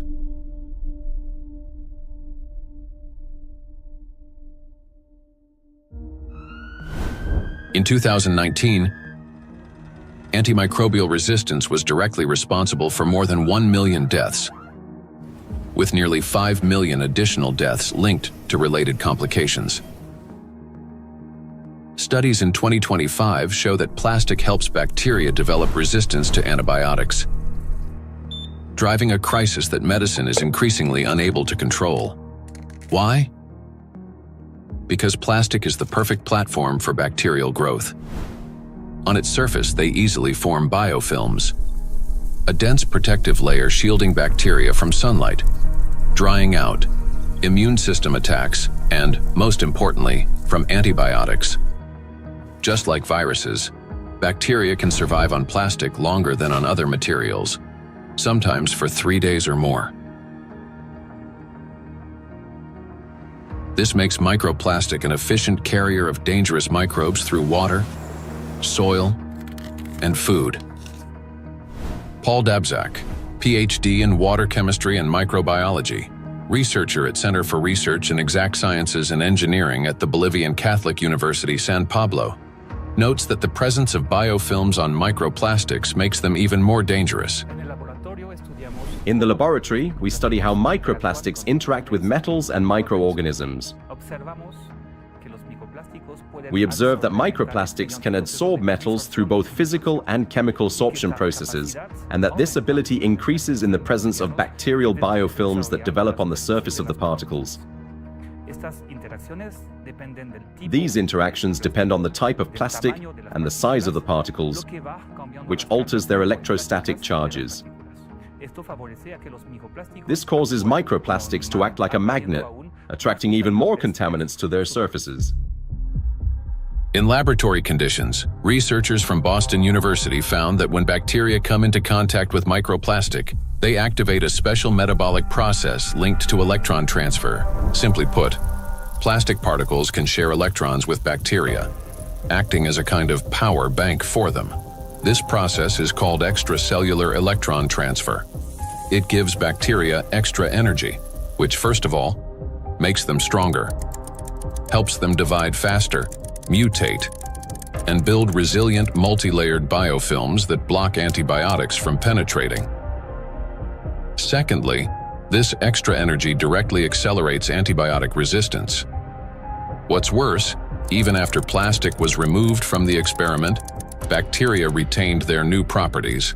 They mutated, became more resistant, and continued forming strong biofilms on other surfaces, even without plastic support. This means plastics may accelerate the rise and spread of the so-called superbacteria that are resistant to drug treatment. According to WHO estimates, by 2050, antimicrobial resistance will claim 10 million lives every year. Meanwhile, new antibiotics are being developed far more slowly than bacteria evolve. So think about this. Charged microplastics not only help bacteria to survive, but they also enable them to mutate into superbacteria that are resistant to antibiotics. This discovery reshapes our perspective on plastic pollution because we now understand that the problem is far more alarming than we have previously believed. And each year, the threat of antibiotic resistance is growing. In many countries, standard drugs are already losing their effectiveness, and even common infections are becoming increasingly difficult to treat. If this trend continues, antibiotics could soon become entirely useless. Micro and nanoplastics affect the respiratory system. The inhalation pathway of micro and nanoplastics is especially dangerous because plastic particles carrying an electrostatic charge can reach not only the lungs, but also travel directly into the brain through the olfactory pathway. Chinese researchers have estimated that in just 2 hours outdoors, an adult can inhale up to 106,000 microplastic particles, and a child about 73,000.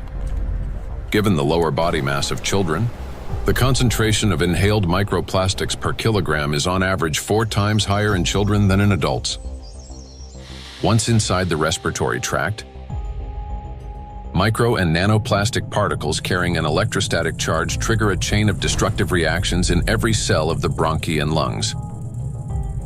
They cause oxidative stress and chronic inflammation, leading to severe consequences such as the onset and worsening of bronchial asthma, progression of chronic obstructive pulmonary disease, pulmonary fibrosis, in which healthy lung tissue is replaced by scar tissue, and an increased risk of malignant tumors of the respiratory tract.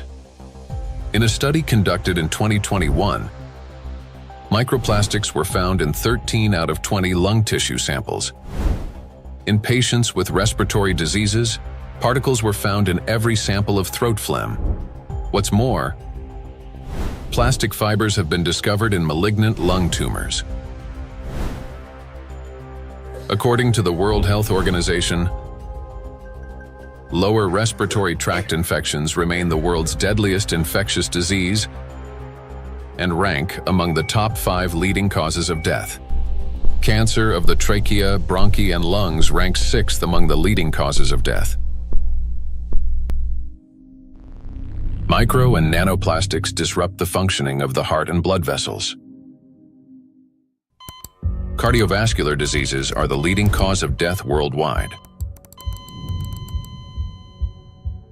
Despite tremendous efforts by the scientific community to develop and introduce innovative treatments, both the incidence and mortality from these diseases continue to rise. How do micro and nanoplastics damage the heart and blood vessels? The main thing electrostatically charged nanoplastics do is they destroy the mitochondria inside our cells. The heart is one of the body's most energy-demanding organs, and it's the mitochondria, the energy producers, that give it the power for every single beat. And when mitochondria start to malfunction, the heart literally stalls. It no longer has enough energy to maintain a normal rhythm or strong contractions. Heart attacks and strokes remain the world's leading causes of death among all diseases.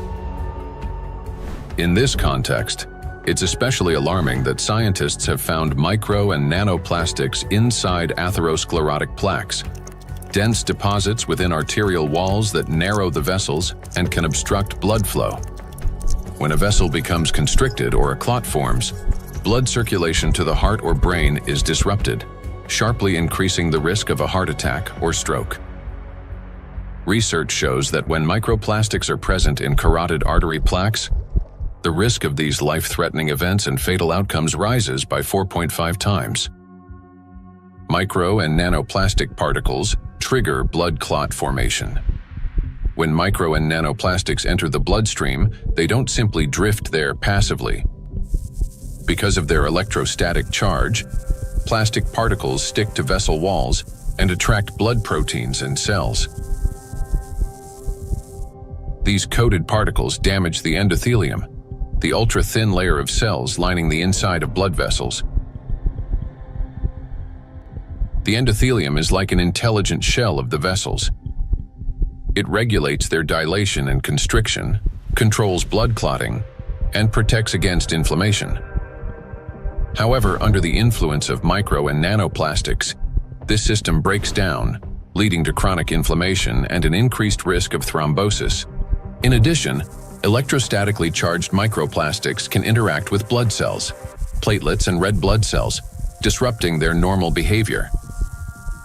Under normal conditions, red blood cells carry a negative surface charge called the zeta potential, which keeps them from sticking together and allows blood to flow freely, even through the tiniest capillaries. But when exposed to microplastics, this charge decreases. Red blood cells begin to clump together, blood viscosity rises, and clot formation starts. As a result, clots appear in the vessels, obstructing blood flow, which is especially dangerous for the brain, heart, and eyes. This consequently increases the risk of chronic fatigue, vision disorders, hypertension, heart attack, and stroke. Nanoplastics interact with cell membranes. Positively charged nanoparticles are strongly attracted to negatively charged components, leading to disruption of membrane integrity, for example, in red blood cells, platelets, and endothelial cells. Micro and nanoplastics induce the development of cancer. The rise in cancer rates worldwide is absolutely frightening. I think it's very legitimate to call it an epidemic. The statistics are sobering. The World Health Organization estimated that in 2020, worldwide there was about 18.1 million new cases of cancer, whereas in 2022, just 2 years later, it's gone from 18.1 million up to nearly 20 million. And in fact, according to the World Health Organization, if this trend continues, by 2050, worldwide there's going to be 33 to 35 million new cases of cancer, truly an epidemic and truly a real major health issue affecting every single person everywhere in the world. So yes, that's a huge problem. For a long time, cancer was considered a disease of old age, the result of accumulated DNA mutations, weakened immunity, and years of exposure to carcinogens. But today, because of nanoplastic exposure, mutations can begin to build up in the body at much earlier stages of life. There's an increased rate of cancer worldwide in children and also in people much younger than I used to see. So what's going on now is that we're having a rise in people getting cancer, children, young adults, and it's probably not due to smoking or alcohol or anything. There seems to be something else, something in the environment that is causing this cancer at an alarming rate, and it's getting worse. So a very serious problem, yes. And again, one of the possibilities that could be accounting for this, we'll be talking more about it, is indeed nanoplastics. We observe in the last 30 years that in some countries we observe early onset cancerogenesis, so that tumors are diagnosed more early than previously. So that was like colorectal cancer observed earlier and diagnosed earlier than 30 years ago in average.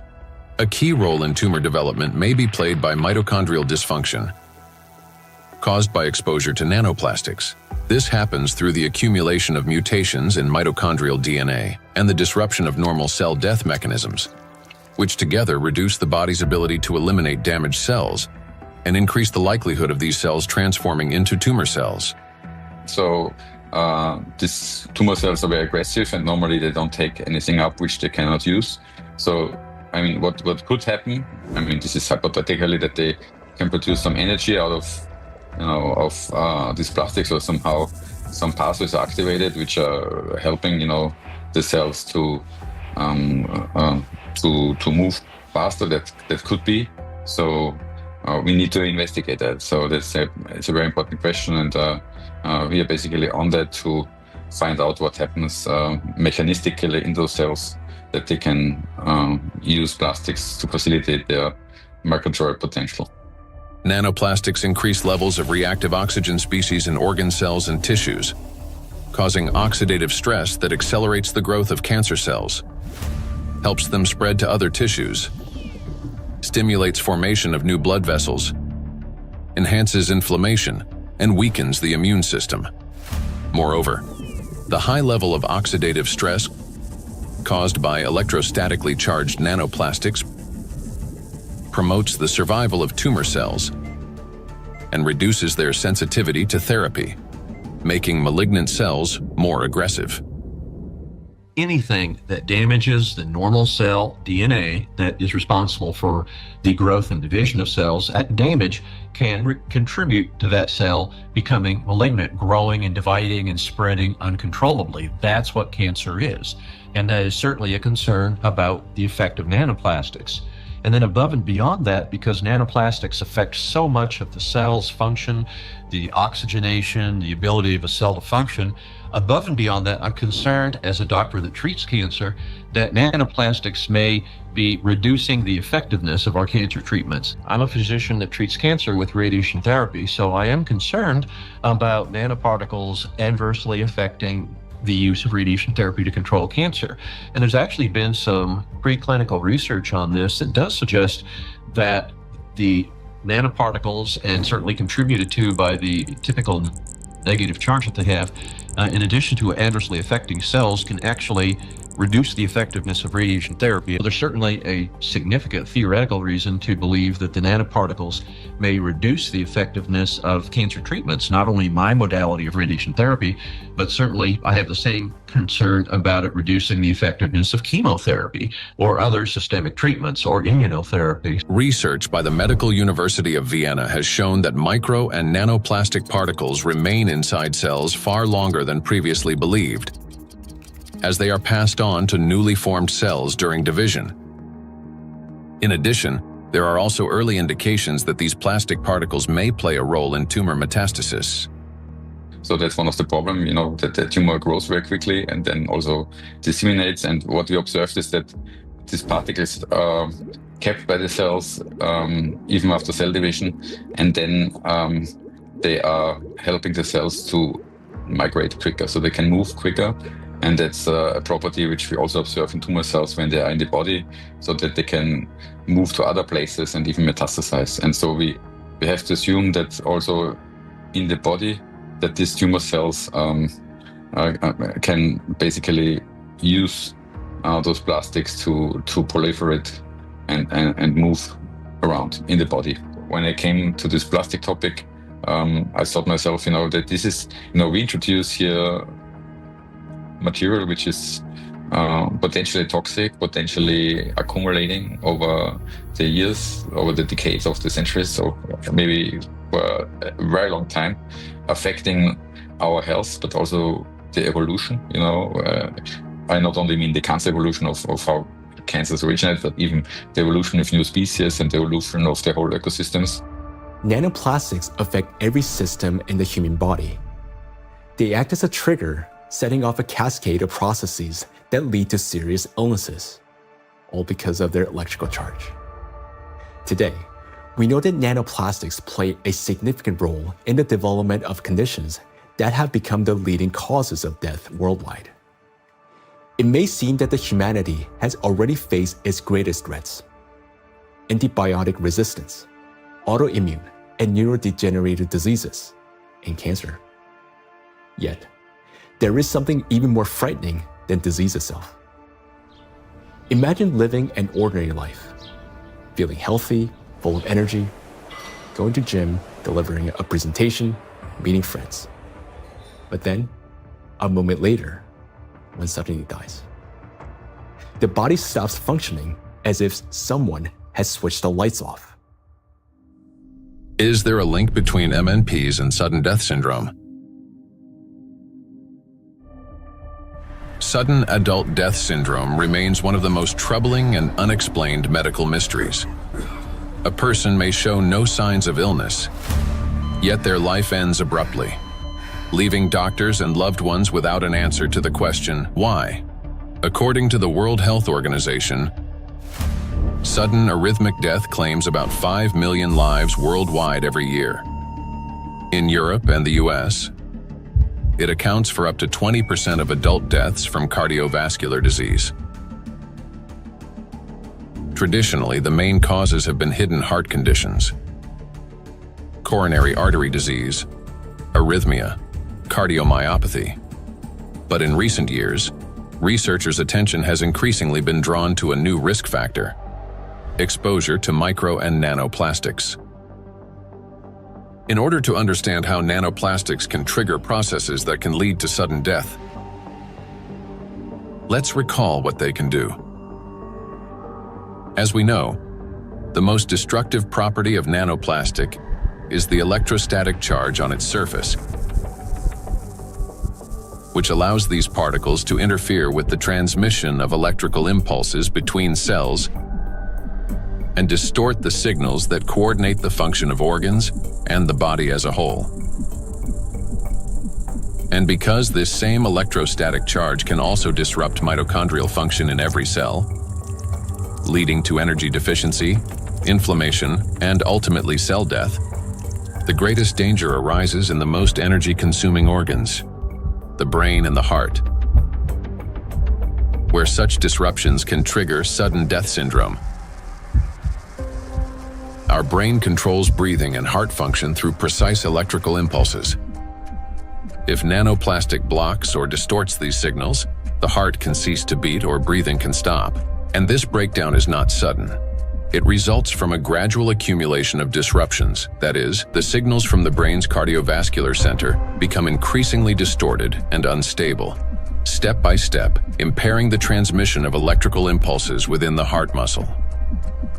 While this initially appears as arrhythmias, the heart beating too fast, too slowly, or irregularly, these malfunctions worsens and eventually reach a critical threshold, at which point the rhythm collapses and the heart stops. To those nearby, it may seem instantaneous, but in reality, the failure has been long developing over time. A similar process affects breathing. Signals from the brain's respiratory center, under the influence of nanoplastics' electrostatic charge, become progressively more erratic. After the critical threshold is crossed and the brain's commands can no longer get through, breathing stops entirely. In other words, sudden death is the final outcome of a gradual dysregulation of the heart and breathing, a process that silently progresses until it crosses a point of no return. And while we go about our daily routines making plans for the future, nanoplastics continue to damage our bodies cell by cell, day after day. It is terrifying to realize how severely nanoplastics affect the human body. Even more disturbing is the fact that we cannot control our exposure to them. Nanoplastics enter our bodies constantly through the air we breathe, the water we drink, and the food we eat. This has already become our everyday reality. Today, we know that nanoplastics can disrupt the control centers in our brains for breathing and heartbeat, causing arrhythmias, bronchospasm, and pulmonary edema, which can result in sudden death. Yet, what's more alarming is how little we still know. Research on nanoplastics has only just begun, and we're only starting to grasp the true scale of this threat. But make no mistake, everything you have heard so far isn't science fiction. These are actual biological mechanisms triggered by electrostatically charged nanoplastics. They attack every system of our body, contributing to chronic illnesses and even causing a sudden death. But their impact reaches beyond the current generation. These nanoplastics are already affecting our children and even our ability to bring new life into the world. Micro and nanoplastics destroy reproductive health. Current scientific evidence strongly indicates that mitochondrial dysfunction may be a root cause of infertility in both men and women, as well as negatively affecting conception, pregnancy, and embryonic development. For men, fertility depends on producing a sufficient number of healthy sperm cells that not only survive, but also possess adequate motility and the necessary energy to reach and fertilize an egg. That energy comes from mitochondria, which provides the ATP required for sperm movement. When mitochondrial function, however, is damaged or becomes unstable, sperm motility decreases, and even shape and structure of sperm cells can be altered, directly reducing the ability to conceive. From 1973 to 2018, the global sperm count in men declined by more than 60%. We have maybe here two important points if it comes to fertility, because it's not, it's the additives definitely, and we know that for quite some time that additives have endocrine disrupting or may have endocrine disrupting properties, and that can influence the fertility, but also they can be part of the particles themselves, because the particles, in many ways can have already added these endocrine disruptors, or they can also have them as the corona, so they can integrate them into the surface of the particles and then enter the body via the particles as a Trojan horse, basically. So you can have both ways. In studies conducted by Chinese scientists, microplastic was found in every semen sample. Its impact on sperm cells is both rapid and destructive. Within just 30 minutes of exposure, mitochondrial function is disrupted and DNA damage begins. This reduces sperm viability and makes conception nearly impossible. Animal studies have shown that micro and nanoplastics can accumulate in the testes, cause testosterone deficiency, and impair spermatogenesis.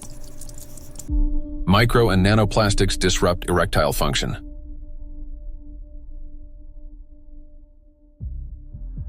Insufficient testosterone production can lead to infertility, reduced libido, erectile dysfunction, and in adolescence, delayed sexual development. Producing testosterone requires large amounts of energy in the form of ATP. Even small amounts of electrostatically charged nanoplastic entering the mitochondria can disrupt their function and decrease ATP production.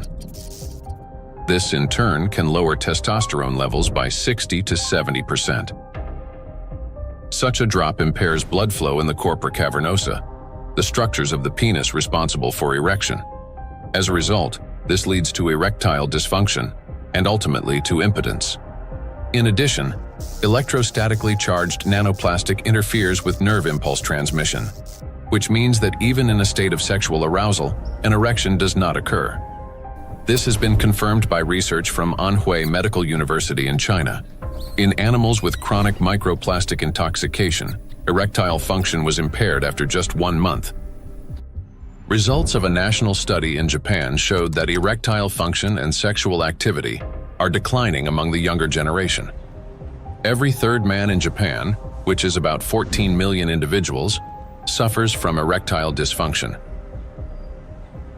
Moreover, young Japanese men, particularly those aged 20 to 24, exhibited decreased sexual desire, weak erections, difficulty reaching orgasm, and low levels of sexual satisfaction. In fact, the prevalence of erectile dysfunction in the 20 to 24 age group was 26.6%, which is almost equal to the 27.8% observed in men aged 50 to 54. This alarming trend is not confined to Japan only. Global research confirms that symptoms of erectile dysfunction affect up to 75% of men worldwide, showing that this condition is widespread and can impact men of any age in any region. In 1995, more than 152 million men worldwide suffered from erectile dysfunction. According to scientists' estimates, within 30 years, this number will approximately double. So think about it. If just one signal fails, the movement will not occur, a thought will not form, and an emotion will not arise. The same is true even for the most intimate aspect of human life. Everything depends on the precise coordination between neural and vascular connections. And it is this delicate connection that charged nanoplastics disrupt. Erectile dysfunction is no longer a rare condition. It has become a widespread reality, with symptoms now observed in 75% of men worldwide.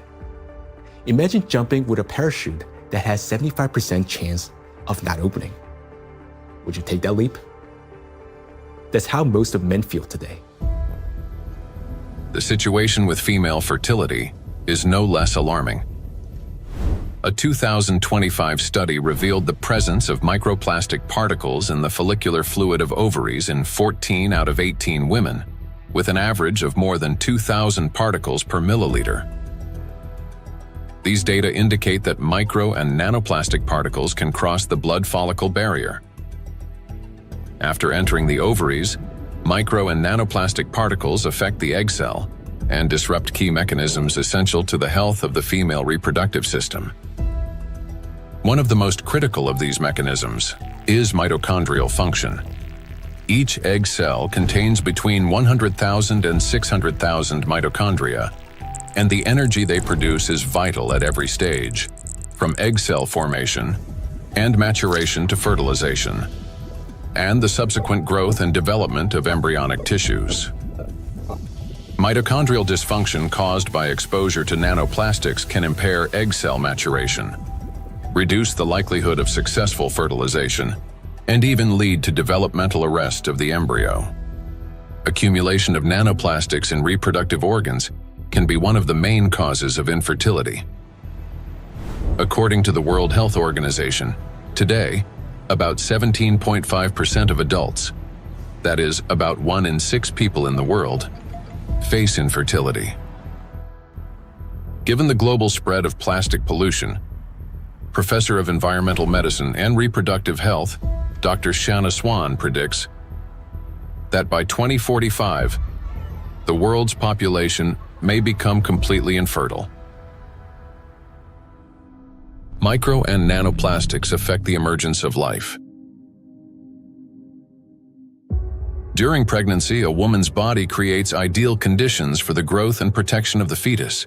However, even the placenta, the body's primary barrier between mother and child, cannot stop plastic nanoparticles from crossing through. A research team led by Antonio Ragusa made a landmark discovery when they detected microplastic particles in the human placenta for the first time. Their findings showed that plastic can penetrate a place where no artificial material had ever been found before, the very environment where new life begins. I was in a wonderful place in Italy, in Sardinia, a place called Piscinas, in Sulcis, in the southwest of Sardinia, where the old mining areas are. It's a very remote, beautiful spot where there's nothing around for 6 or 7 kilometers. While I was walking, I suddenly saw these bright, colorful, sparkling things on the beach. I asked my wife, "What is this?" She looked at me a little puzzled and said, "Well, it's plastic." I said, "Plastic? How could plastic get here when there's nothing for 7 or 8 kilometers in any direction?" She looked at me again, with an expression that made it clear how little I understood, and said, "It comes from the sea, of course." And that's when something clicked in my mind. If plastic can spread through the ocean and end up in such untouched places, then it could also reach the inside of the womb, and so inside the bodies of babies. Naturally, from that intuition, I started pursuing this line of research. I'm a gynecologist. I help deliver babies. So I knew about plastics as much as everyone else, until a certain point. But I began reading and studying, and I reached out to some scientists who worked with microscopes. One of them was a brilliant professor working on the opposite side of Italy, in the Marsh region. She used a Raman microscope. A Raman microscope allows you to examine tissues and determine whether they have plastics inside them. Now we call it plastics, for simplicity. But of course, the term plastics covers a wide range of materials. There are dozens and dozens of different plastics. Let's say they are tiny pieces, polymers, that is, infinitely repeated tiny pieces of certain materials that we use every day, throughout the day. So we sent placentas to this professor, and she did an excellent job. She was able to locate and identify plastics inside placentas for the first time. The article we published in 2021 caused a bit of a scandal because the idea of plastics inside the placenta, inside our babies, was shocking to people. Because the plastic we find in the oceans is the same plastic we ultimately find in children. Micro and nanoplastics affect a child in the womb. Plastic triggers inflammation and disrupts blood flow in the placenta. This means the fetus receives less oxygen and fewer nutrients, increasing the risk of intrauterine growth restriction, hypoxia, and preterm birth. The more plastic there is in the placenta, the more likely it is that babies, unfortunately, are born prematurely. And these babies also tend to be smaller compared to those with lower levels of plastic exposure. We have to recognize that premature birth is the main problem facing humans today. In Italy, it's about 7%. In the United States, where the healthcare system is clearly less effective than Italy's, 12% of babies are born prematurely. So, in this sense, an increase in this number would mean an even greater burden for humanity, biologically, for families, and for everyone involved, and of course, economically, for those who care about costs. We know that these particles can be taken up by these particles going through the placenta and then being found in the embryo, and therefore indicating that already in very early life we have an exposure also to the embryo. The electrostatic charge carried by nanoplastics is especially dangerous in embryonic tissues, where even minor disruptions can lead to developmental abnormalities. In other words, nanoplastics begin harming the child's body even at the very earliest stages of its formation. Over the past 2 decades, physicians have documented an alarming increase in congenital birth defects. For instance, Chinese researchers have found that in China, the rate of such defects has nearly tripled. Similar trends have been observed in other countries. One of the fastest-growing congenital abnormalities in newborns is gastroschisis, a defect of the anterior abdominal wall in which loops of the intestine and sometimes other organs protrude through an opening in the abdominal cavity. The prevalence of this defect has increased over the past 3 decades. For instance, in the United States between 1995 and 2012, the percentage increase in gastroschisis ranged from 68% to 263%. An increasing number of children are also being born with hypospadias, a condition in which the urethral opening in boys is located in an abnormal position. In the United States, the incidence of hypospadias has risen by approximately 17% over the past 20 years. A recent growing number of cases involving congenital heart defects, Down syndrome, and other developmental anomalies have also been reported. Impact of micro and nanoplastics on children after birth. After birth, children continue to be exposed to micro and nanoplastic particles. Plastic baby bottles, food packaging, and toys are all sources of contamination. When a baby bottle containing warm water is shaken, up to 16 million microplastic particles per liter can be released. Hot water and sterilization further accelerate this process. As a result, infants are exposed daily to millions of microplastic particles and trillions of nanoplastics. Scientists have even detected microplastic in human breast milk. Research has shown that nearly 40% of breast milk samples, one of the most essential sources of infant nutrition, already contain hazardous plastic microparticles. Due to their higher metabolic rate and breathing frequency, children take in more air, water, and food per unit of body weight than adults. Consequently, at the same level of environmental contamination, their bodies absorb higher doses of microplastic. Moreover, the protective barriers in a child's body are not yet fully developed. This means plastic particles can penetrate tissues more easily and accumulate at higher concentrations. For example, in children under 2 years of age, the ethmoid bone is not yet fully formed, and its openings are wider, allowing plastic particles to pass more easily through the olfactory nerves directly into the brain. Plastic is an infiltrator, and it's mainly children who are affected by it. In our scientific article that drew a lot of attention and was widely cited, we called them cyborg babies, meaning babies who are made of organic material, but also inorganic material like plastic. These babies are smaller. They generally have smaller brains, and very few end up with lower levels of plastic in their bodies. They're not completely free of it, since plastic is everywhere, but with lower levels of plastic. Because of the electrostatic charge of micro and nanoplastic particles, as well as the presence of bisphenols and phthalates, the endocrine and reproductive systems of children are particularly vulnerable. These substances interfere with the formation and development of the reproductive organs, potentially leading to infertility later in life.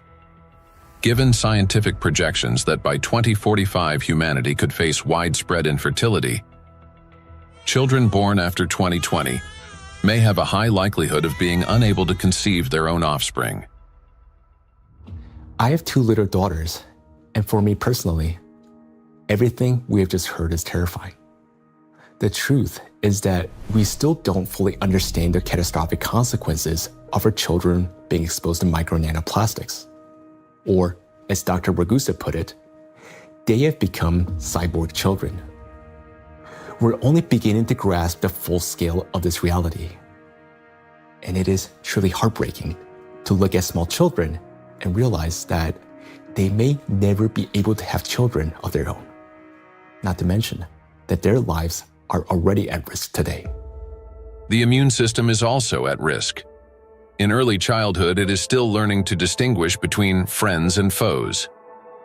Exposure to microplastics can disrupt this process, increasing the risk of allergies, eczema, food intolerances, and even autoimmune diseases. But it also has long-term consequences by which cell programming determines diseases that will then manifest themselves when a person reaches adulthood. That is, at 40 or 50 years of age.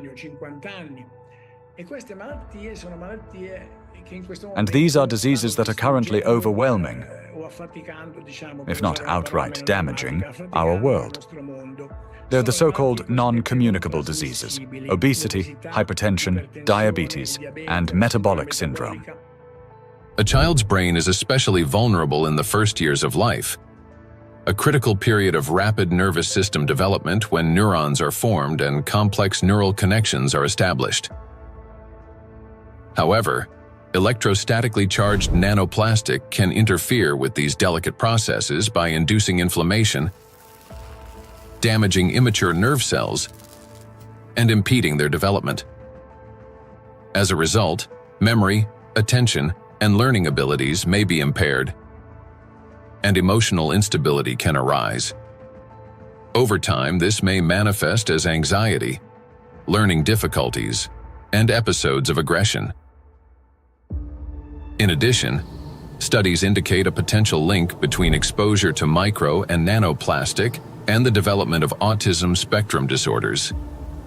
Given the breadth of damage that electrostatically charged micro and nanoplastics can inflict on the human body, the scientific community may need to examine their possible role in the rapid rise of autism more closely. For me as a father, it is heartbreaking to realize how truly defenseless our children are. Micro and nanoplastics start affecting them from the very moment of conception, persist throughout fetal development, and continue their impact after birth. Unfortunately, the illnesses that we have already discussed are not the only conditions that micro and nanoplastics can trigger in children. According to statistics, Sudden infant death syndrome is among the leading causes of mortality in infants under 1 year old. This is when a seemingly healthy baby dies unexpectedly, and the cause remains unknown even after all examinations. The number of such tragedies is rising rapidly. In the United States, for example, the number of sudden infant deaths has increased by 12% between 2020 and 2022. It is unbearably tragic when there's no way to protect a child. Micro and nanoplastics and sudden infant death syndrome. Since nanoplastics can cause chronic inflammation in any tissue they penetrate, they can disrupt the formation of neural connections even before birth, including in the regions of the fetal brain that control breathing and heart function. After birth, the damaging influence of electrostatically charged nanoplastics continues. An infant's nervous system is still developing and remains highly unstable. Therefore, even minor disturbances in signal transmission can lead to respiratory or cardiac arrest. These very functions are often impaired in infants who die from sudden infant death syndrome.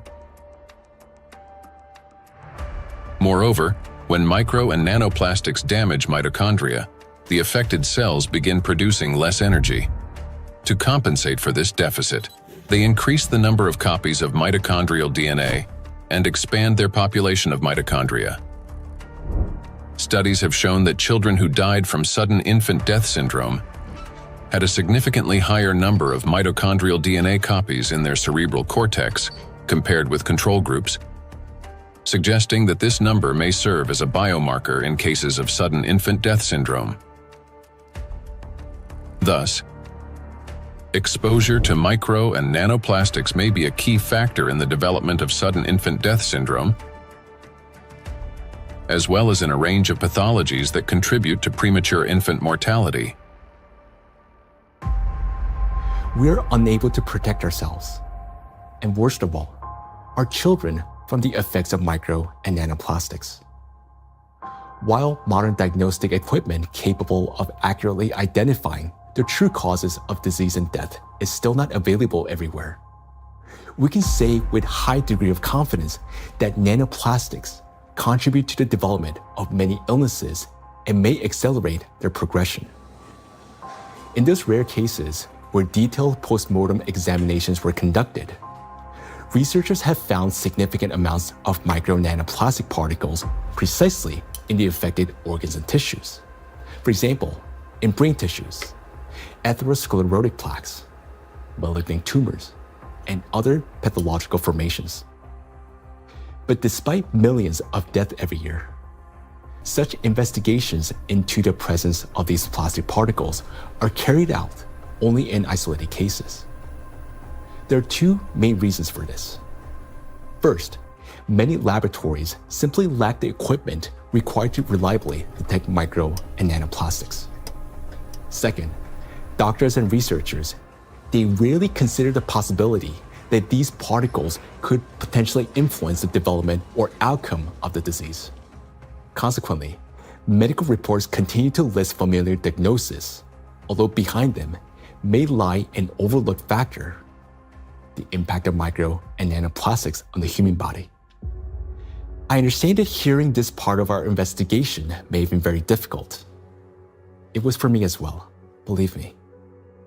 But the impact of micro nanoplastics on all of us is not something we can continue to ignore. This is a crisis already underway, one that remained unnoticed for so long because the threat has been working silently within. Every day, and I'm not talking about every year or every month, but every single day, the amount of micro and nanoplastics around us continues to increase. Large plastic waste constantly breaks down into smaller particles, and these particles eventually enter our bodies through the food we eat, the water we drink, and the air we breathe. This means that with every meal, every sip of water, and every breath, huge quantities of nanoplastics enter our bodies and begin their destructive work. Their harmful effects on our cells grow in direct proportion to their concentration. And this is a scientific fact. What's even more alarming is that today, there is already so much micro nanoplastics accumulated in the ocean that it will be enough to destroy the entire biosphere, including humans, at least 3 times over. When we hear about threats of such magnitude, our instinct is to run away from them. And I understand that. It may feel like the only logical response is to eliminate plastic from our lives completely, or better yet, to take our family and move to some pristine corner of our planet. But would that really solve the problem? In fact, where could we possibly go to escape micro and nanoplastics? Finding solutions.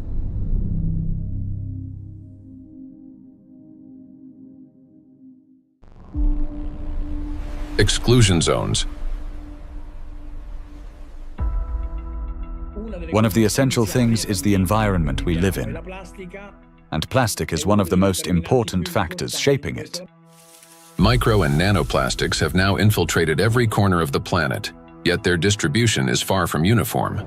Some regions accumulate especially high concentrations of plastic particles, and nowhere is this more pronounced than in the oceans. Each year, roughly 11 million tons of plastic waste enter the ocean. The equivalent of an Eiffel Tower made entirely of plastic plunging into the sea every 8 hours, or about 1,100 such towers annually. Initially, these towers consist of bottles, bags, fishing nets, and other plastic garbage. Over time, under the influence of sunlight, waves, and weathering, they fragment into billions of invisible killers, micro and nanoplastic particles. According to research, about 95% of small debris less than 5 millimeters in size is composed of plastics. The surface of the world's oceans is already covered with more than 350 trillion particles of microplastics, and the number continues to grow rapidly. However, the ocean depths hold countless trillions more, forming an invisible yet enormous area of contamination. And yet, that's not all. The sea breeze has become toxic. When waves break at the ocean surface, they generate countless bubbles. As these bubbles burst, they release not only salt crystals into the air, but also microscopic plastic particles. Carried by the wind, micro and nanoplastics scatter across the planet. The stronger the wind and the higher the sea foam, especially during storms, the more particles lifted into the atmosphere. Though invisible to the naked eye, the air around us is literally saturated with them.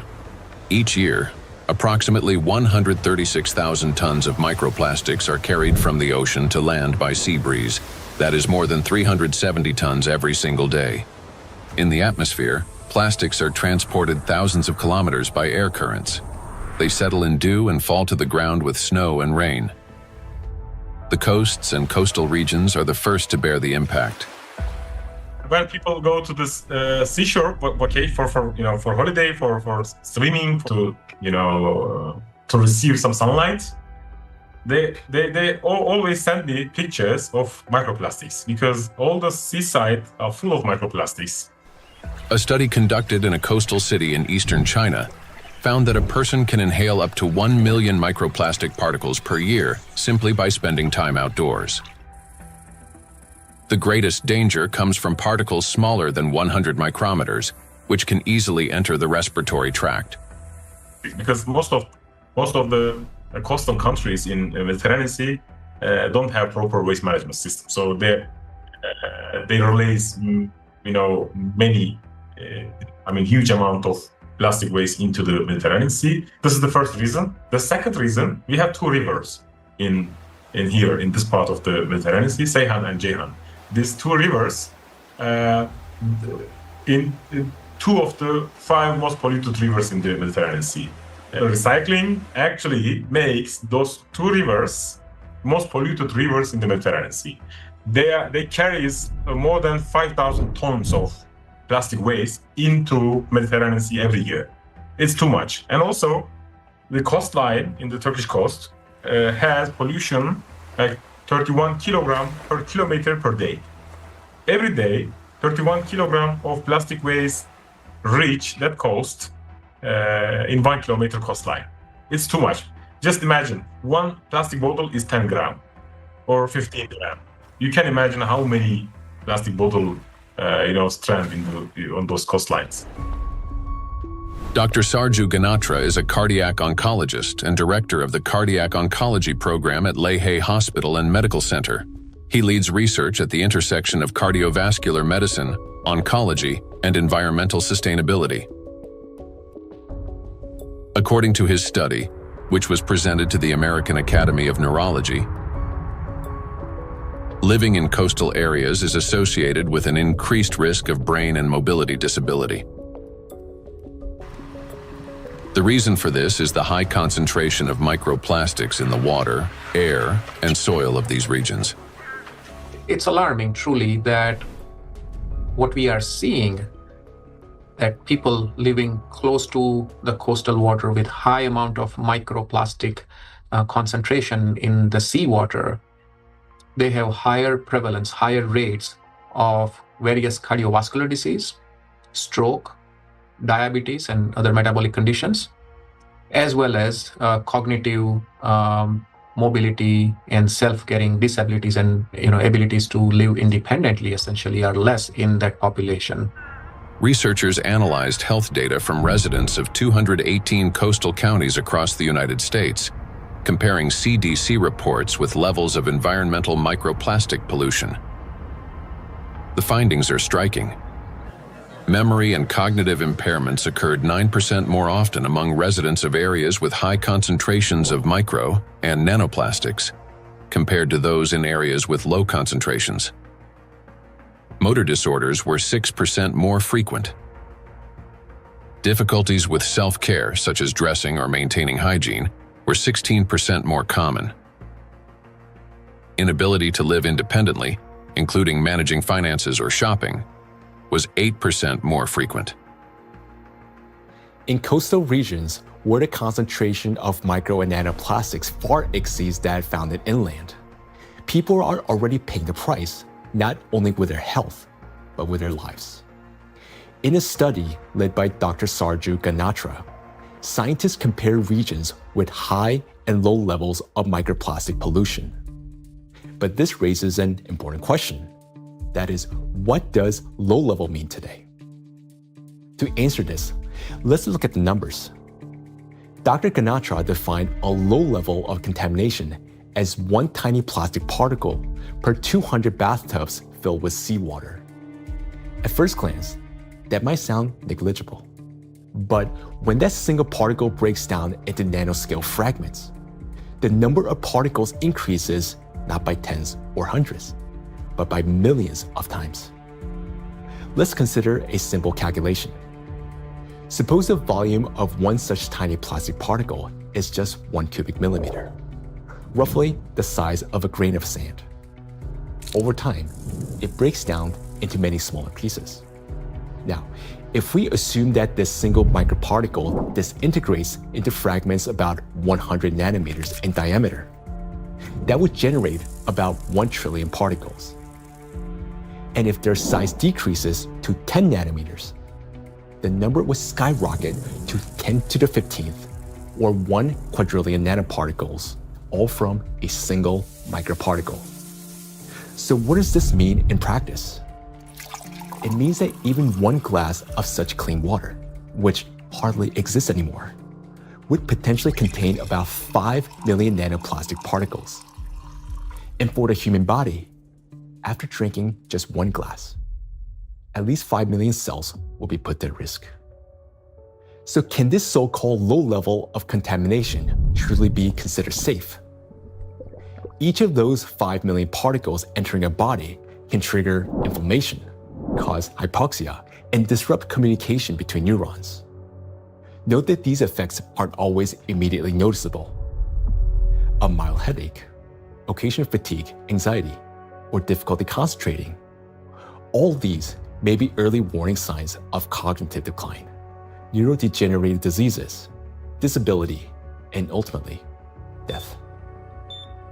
These symptoms are particularly evident among people who live or spend significant time near the coastal regions.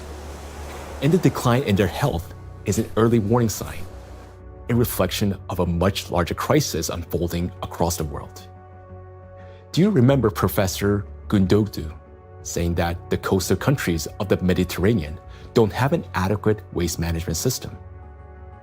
Well, according to research, the concentration of microplastics in this region is about 4 times greater than North Pacific Ocean, where, by the way, the Great Pacific Garbage Patch is located. And in addition to 5 already known invisible garbage patches, researchers have identified a 6th garbage patch hidden in the Mediterranean Sea. It's called invisible because it consists mostly of microplastics. And unlike other oceanic garbage patches, which are at least far away from the densely populated coastline, this one is surrounded by 21 countries. It's a home to nearly 500 million people. We can say that this is the most dangerous garbage patch of the planet, because here, the plastic has already broken down into small sizes that are dangerous for life. Everyone living in the Mediterranean is constantly breathing air with an extremely high concentration of micro-nanoplastics. This is an extremely dangerous zone that should have been long ago been designated as an exclusion zone. Now, recall the battery example and imagine how many charged particles are present and how much energy is concentrated there. That's why the Mediterranean Sea is warming faster than the rest of the world's oceans. This is very serious because Mediterranean plays a key role in shaping the climate of Europe and the Mediterranean countries.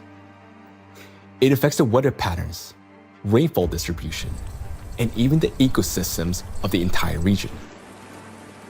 It is precisely this extreme warming here, driven by micro and nanoplastics, that is intensifying the climate anomalies, extreme weather events, and even natural disasters throughout the Mediterranean. Meanwhile, the amount of micro and nanoplastics continue to rise with every passing minute. And what worries me personally is that people do not know this and continue traveling to these regions, often with their children, thinking that they're going there to rest and recharge, when in reality, they're entering a zone of extreme danger. So the things that once symbolized health, freedom, and luxury, a yacht on an open water, a villa by the sea, or even a private island in the ocean, they're now slowly turning into exclusion zones. For now, this problem is mainly recognized by scientists, but it will soon become impossible for the public to ignore. And when that moment comes, mass migration from coastal regions will be inevitable. Thus, if we fail to find a solution, the economic losses will be enormous, as the tourism industry will collapse and luxury resorts on the coast will be deserted. Yet, the threat doesn't end there, because the tiny plastics are constantly spreading by the atmospheric circulation and contaminating everything in its path. Borders just for human, not for particles. So all these small microplastics can travel long distances. We have done experiments on the samples in Siberia, on samples in the north and south and polar regions, and we found in many of those we found nanoplastics. So most of the areas that are considered pristine are at least episodically polluted by nanoplastics via air. We measure around 20 nanograms per cubic meter of air on average. And this is pristine and clean air, and you think it is nothing here, but it's actually almost always something. Today, forests are also at risk of becoming exclusion zones, as they've already turned into massive reservoirs of micro and nanoplastics. I understand that our instinct, especially as parents, is to search for cleaner and safer places like coastlines and forests where the air feels fresher. But the paradox is that these very places have already become some of the most dangerous environments for human life. Let me give you an example. In a large city, An adult may inhale up to 106,000 microplastic particles during a 2-hour walk. Yet, in areas near the bodies of water, that number far exceeds that, and those 2 hours may be enough to trigger a cascade of diseases, whereas for some individual, a fatal outcome. It is important to understand that when a single micro or nanoplastic particles enters a cell, it destroys more than just that one cell. After the cell dies, the plastic particle is not eliminated from the body. It continues to move throughout the body, damaging other cells and triggering a chain reaction of destruction. This process is endless because plastics, as we know, can recharge and retain electric charge. The more microplastics enter a body, the faster this destruction spreads cell after cell, organ after organ. And time becomes critical here because our body has limited resources to fight this damage, while nanoplastics, they're not expelled. Instead, they continue to accumulate in ever-increasing quantities, destroying us from within. Nanoplastics are perfect killers not only of humans, but of the entire biosphere, and it's impossible to hide from them anywhere. They're literally pushing us out of the world we once knew. Micro nanoplastics are already affecting our planet as well as the climate.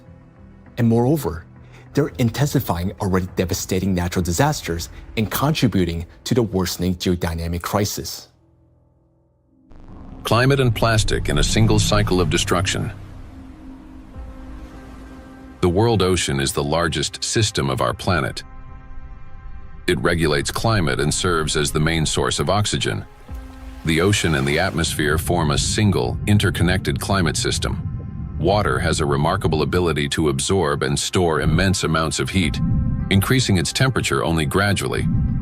The accumulated heat is then evenly redistributed across the planet and transferred to the atmosphere. This property of the ocean to efficiently dissipate heat from the Earth's interior protects the planet from extreme temperature swings and helps stabilize the climate. But massive contamination of the oceans with micro and nanoplastics is disrupting this finely tuned mechanism. Electrostatically charged plastic particles bind water molecules, forming hydrate shells around themselves. This alters the physical and chemical properties of ocean waters.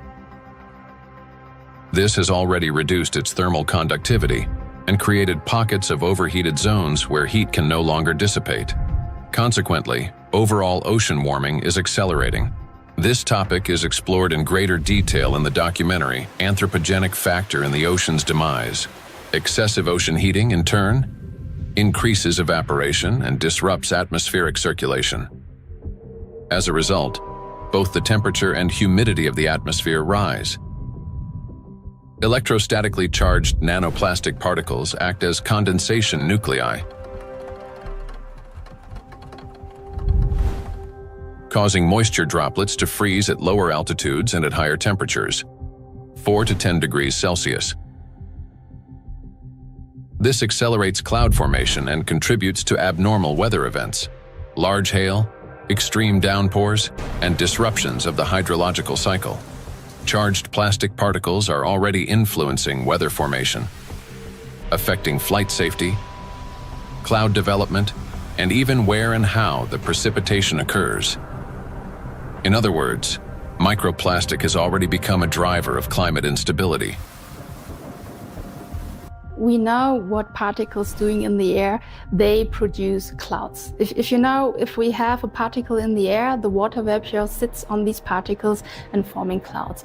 So therefore, we want to understand how much nanoparticles influence the formation of clouds.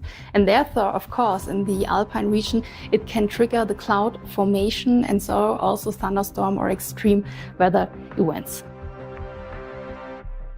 When you have a big storm event, many micro and nanoplastics get released from the environment when they have been trapped in the soil, in the riverbeds, on their surfaces and things like that, and get mobilized in the air. So you then after storm you have even more pollution. This process sustains itself, creating a feedback loop. ocean warming increases water evaporation. Even more nanoplastic rises into the air with the vapor, and even more energy accumulates in the atmosphere, further heating the ocean. According to data, every degree of warming increases air humidity by 7% and lightning frequency by at least 12%. Thus, more heat, more moisture, more plastic in the air, more lightning, and the cycle continues endlessly. Observed trends indicate that this energy buildup is accelerating exponentially. And with each passing year, climate anomalies are becoming more distinct and more destructive.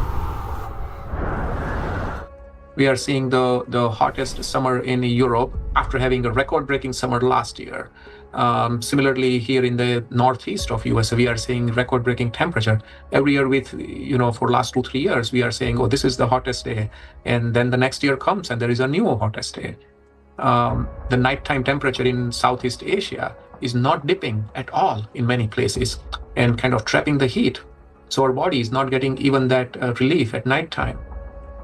There is increase in air pollution. There is increase in all sorts of chemical pollution. And so if you think about this holistically, it's a huge impact on the planetary health. And I think this is a reminder that we are part of the planetary system. We belong to it. We are not separate from it. And until we think holistically, I think, we'll define one issue, we'll define one threshold, we'll continue to go after that, maybe even solve it scientifically. But until we think holistically and act holistically as a community, as a society, I think we are in trouble. We have reached a critical point where it's no longer possible to solve the climate crisis without simultaneously addressing the plastic pollution, and vice versa. The two are interconnected, each reinforcing the other. And as we continue to study this issue, the picture becomes even more alarming because we're now beginning to understand what is truly happening. I am. Both for myself and my family, but also for the future generations. There was a time where I thought that, the climate change is real, of course, but this is for future generations to be affected by, and I was still equally concerned. But in no time, and I would say in less than 5 to 10 years, we started from that mindset and time frame. Within 5 to 10 years, we started feeling it, getting impacted by it in our day-to-day life. And so it's more concerning than ever before. And the timeline, which was predicted previously, has shortened exponentially. The impact we are seeing on a global climate, from ambient air to the thinning of the Arctic ice. And it's not linear model, right? I mean, the physics is going to play out. The thinner the ice, it's going to take much less amount of time to melt it, even the same volume, in a much shorter period of time. So I think these timelines are really concerning, and I am afraid, yes. Indeed, many signs indicate that our planet's energy balance has been disrupted, and natural processes are intensifying exponentially. Consequently, we may have less and less time to respond, and nanoplastics are playing a key role in this acceleration. In the past, excess heat from the Earth's interior was removed gradually, step by step, yet effectively. It was first partially absorbed by the oceans, and then transferred into the atmosphere, and then finally released into the space.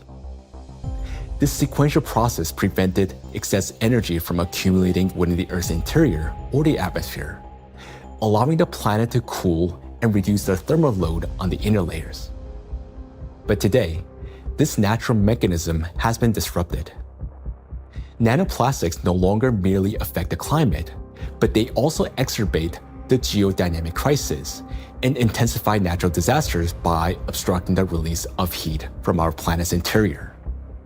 The role of micro nanoplastics in this process is described in detail in the report on the progression of climate catastrophes on Earth and their catastrophic consequences. So our entire planet is contaminated with micro and nanoplastics, and we have nowhere to escape to. These particles are in us, in our children, disrupting and destroying more and more cells in our bodies. This is why confronting plastic pollution is no longer optional. It is essential for our survival. The first and most obvious step may appear to be eliminating the use of plastic and recycling the waste that has already accumulated. But we must ask ourselves, will that truly be enough? The illusion of addressing plastic pollution. Even if we were to stop plastic production today, even if the last plastic bottle we discard today, it's going to last there in our oceans for at least 400 plus years. And then the journey of micro nanoplastic begins. And so we have a poster in our cafeteria where we say that, you may not see your grandkids or great-great-great-grandkids, but I will, saying the plastic bottle. And I think that's true. If we look at the scale of plastic pollution in the oceans, it becomes clear that a complete cleanup can take millennia. Today, the world ocean contains about 200 million tons of plastic waste. Meanwhile, every year, around 20,000 tons are extracted. That's less than 1/100th of 1%, a negligible fraction compared to the existing volume. At this rate, fully cleaning the ocean would take about 10,000 years. And that's only if we stopped all plastic entering the ocean starting today. Plastics are entering the environment currently at a rate that far exceeds our capacity to remove it from the environment or to mediate the wastes. Let's assume humanity achieves a technological breakthrough, invests enormous resources, and increases cleanup efficiency 5-fold. Even then, the process would still take around 2,000 years. In reality, we cannot cope even with the current annual influx of pollution, let alone eliminate the consequences of what has been accumulating for decades. Not only are we unable to remove all the plastic that has built up in the biosphere, but attempting to do so could also endanger living organisms. There are some organization initiatives, they are trying to collect the waste, accumulate that garbage patches, at locations. They are also collecting neustone, the organisms living just the 15 centimeter of the first layer of top ocean. So those organisms, using that, those artificial material as a, hunting ground, nesting ground, feeding ground, or, they are laying egg on those plastics. So when you remove all these plastics, you also remove all those organisms.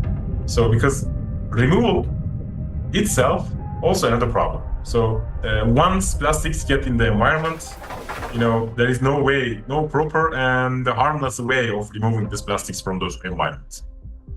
Moreover, a significant portion of plastics has already broken down into micro and nanoparticles that now lie on the seabed, drift through the water column, have entered the bodies of marine organisms, and become part of the global cycle of matter. These particles cannot be captured with nets or collected manually. This means that simple mechanical removal of plastics from the environment, even under the most optimistic scenario, will not solve the problem.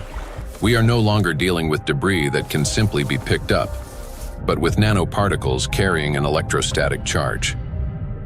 This nanomaterial has already become embedded in every living thing on the planet. And even if we succeeded in removing every plastic bottle and every wrapper from the ocean, one question would still remain. What happens next? We still do not have a safe method for disposing of the mountains of plastic waste we would collect.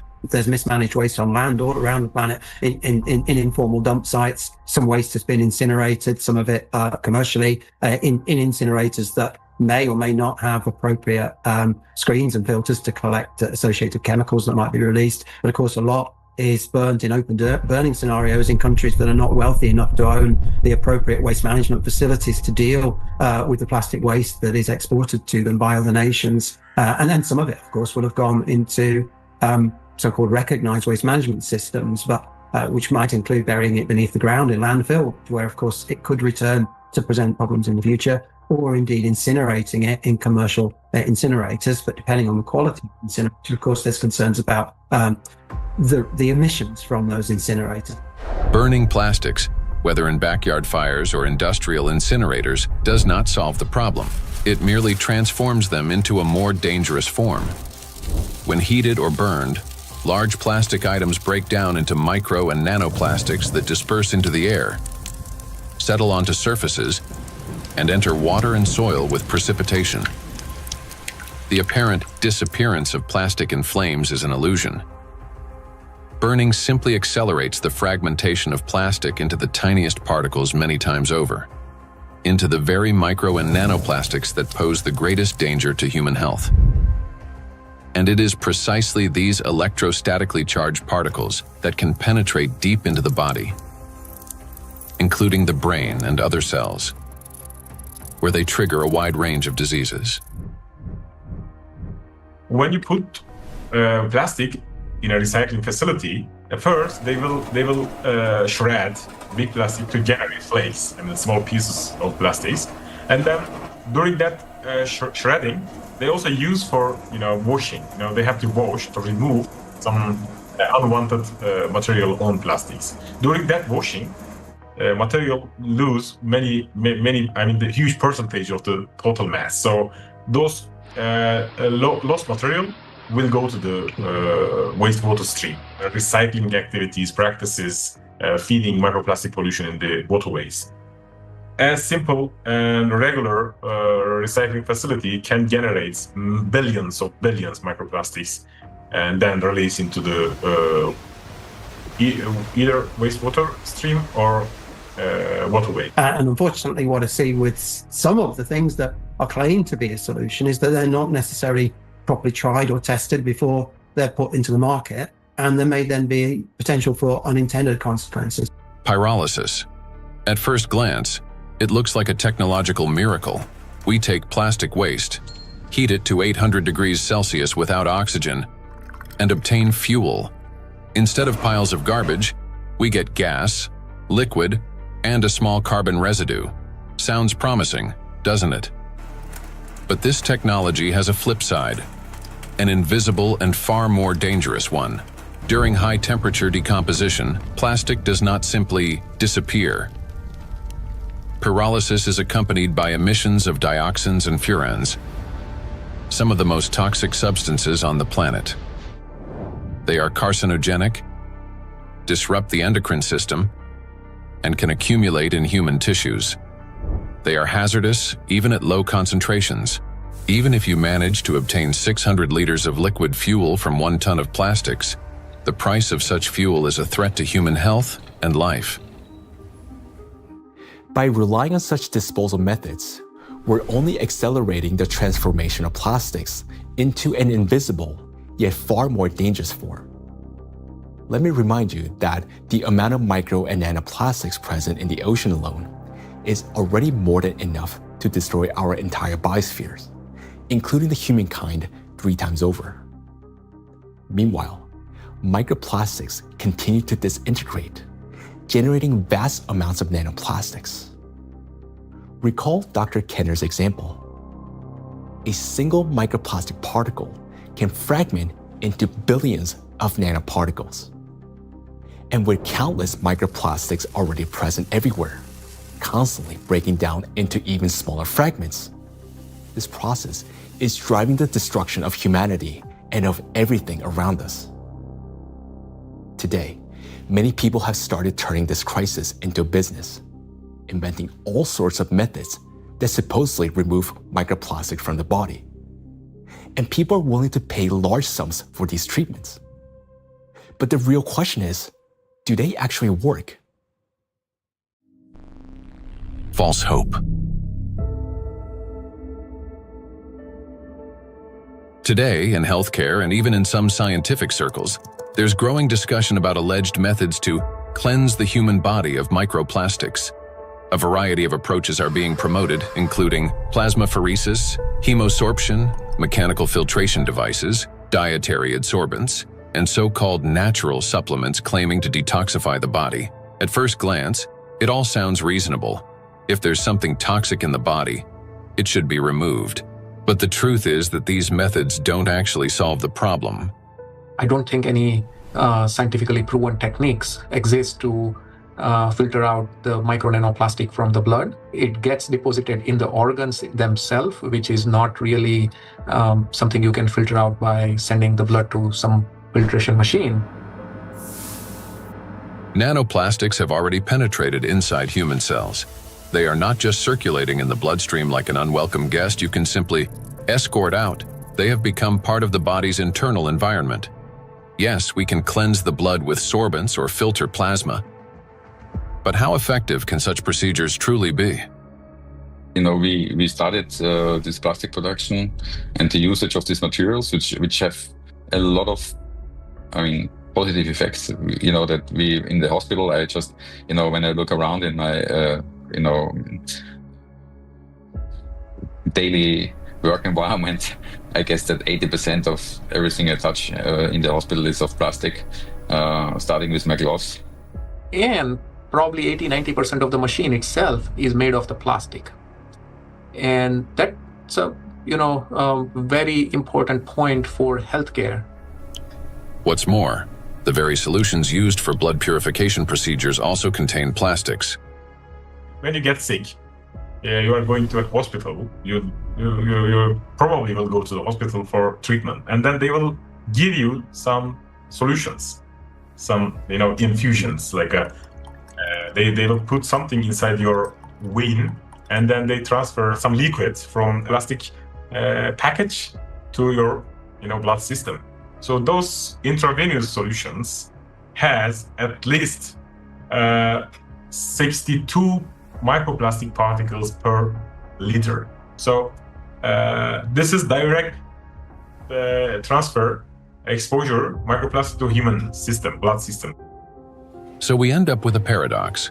We are using plastics to try to eliminate the consequences of plastics. Such procedures may indeed reduce the overall toxic load, but they don't address the core issue. They don't extract plastic from cells, don't neutralize its electrostatic charge, don't restore disrupted signaling pathways, and don't protect the brain, immune system, or mitochondria. An individual has every right to try such methods. It is their personal choice, but it's important not to harbor illusions. Those procedures will not restore lost health. Moreover, plastic isn't just a material used for packaging and household goods. It is the backbone of modern industry, healthcare, transportation, electronics, construction, and even space technology. It's the second most common material on Earth after concrete, so it's extremely widespread. I think going forward, it's going to be really important that we retain the important uses of plastic, because plastics are not here the enemy. It's not a treaty about not producing plastics. It's a treaty about ending plastic pollution, not ending the production of plastics. And plastics have the potential to bring clear societal benefit.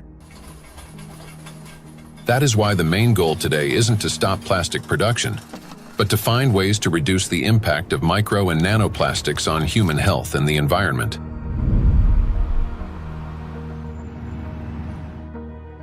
Creating false hope is extremely dangerous. It arises from a misunderstanding of reality and from basic ignorance.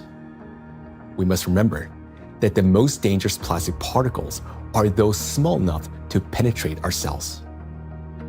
And once micro and nanoplastics enter our cells, they cannot be filtered out or removed. They become part of the body and slowly destroy us from within. The most serious problem is that we have no control over how much of this material enters us. Nanoplastics can even penetrate the skin, for example, when we swim in the sea or lie in the sun. And what can we do about nanoplastics that, once inhaled, travel directly to the brain and begin destroying neurons? Nanoplastics are among the most dangerous substances for the biosphere and for all life, including humanity. Yet, abandoning plastics altogether will be senseless because doing so would cause enormous global losses. Synthetic polymers, including plastics, form the backbone of countless modern industries, from medicine and nanotechnology to flexible electronics, neuromorphic hardware for AI, aerospace structures, automotive manufacturing and construction. Their versatility, ease of shaping and processing, compatibility with other nanomaterials, and scalability have made them the foundation of our modern progress. The solution, therefore, is not to eliminate plastics, but to ensure that they no longer threaten life. And the real path forward begins with understanding precisely what makes nanoplastics so dangerous.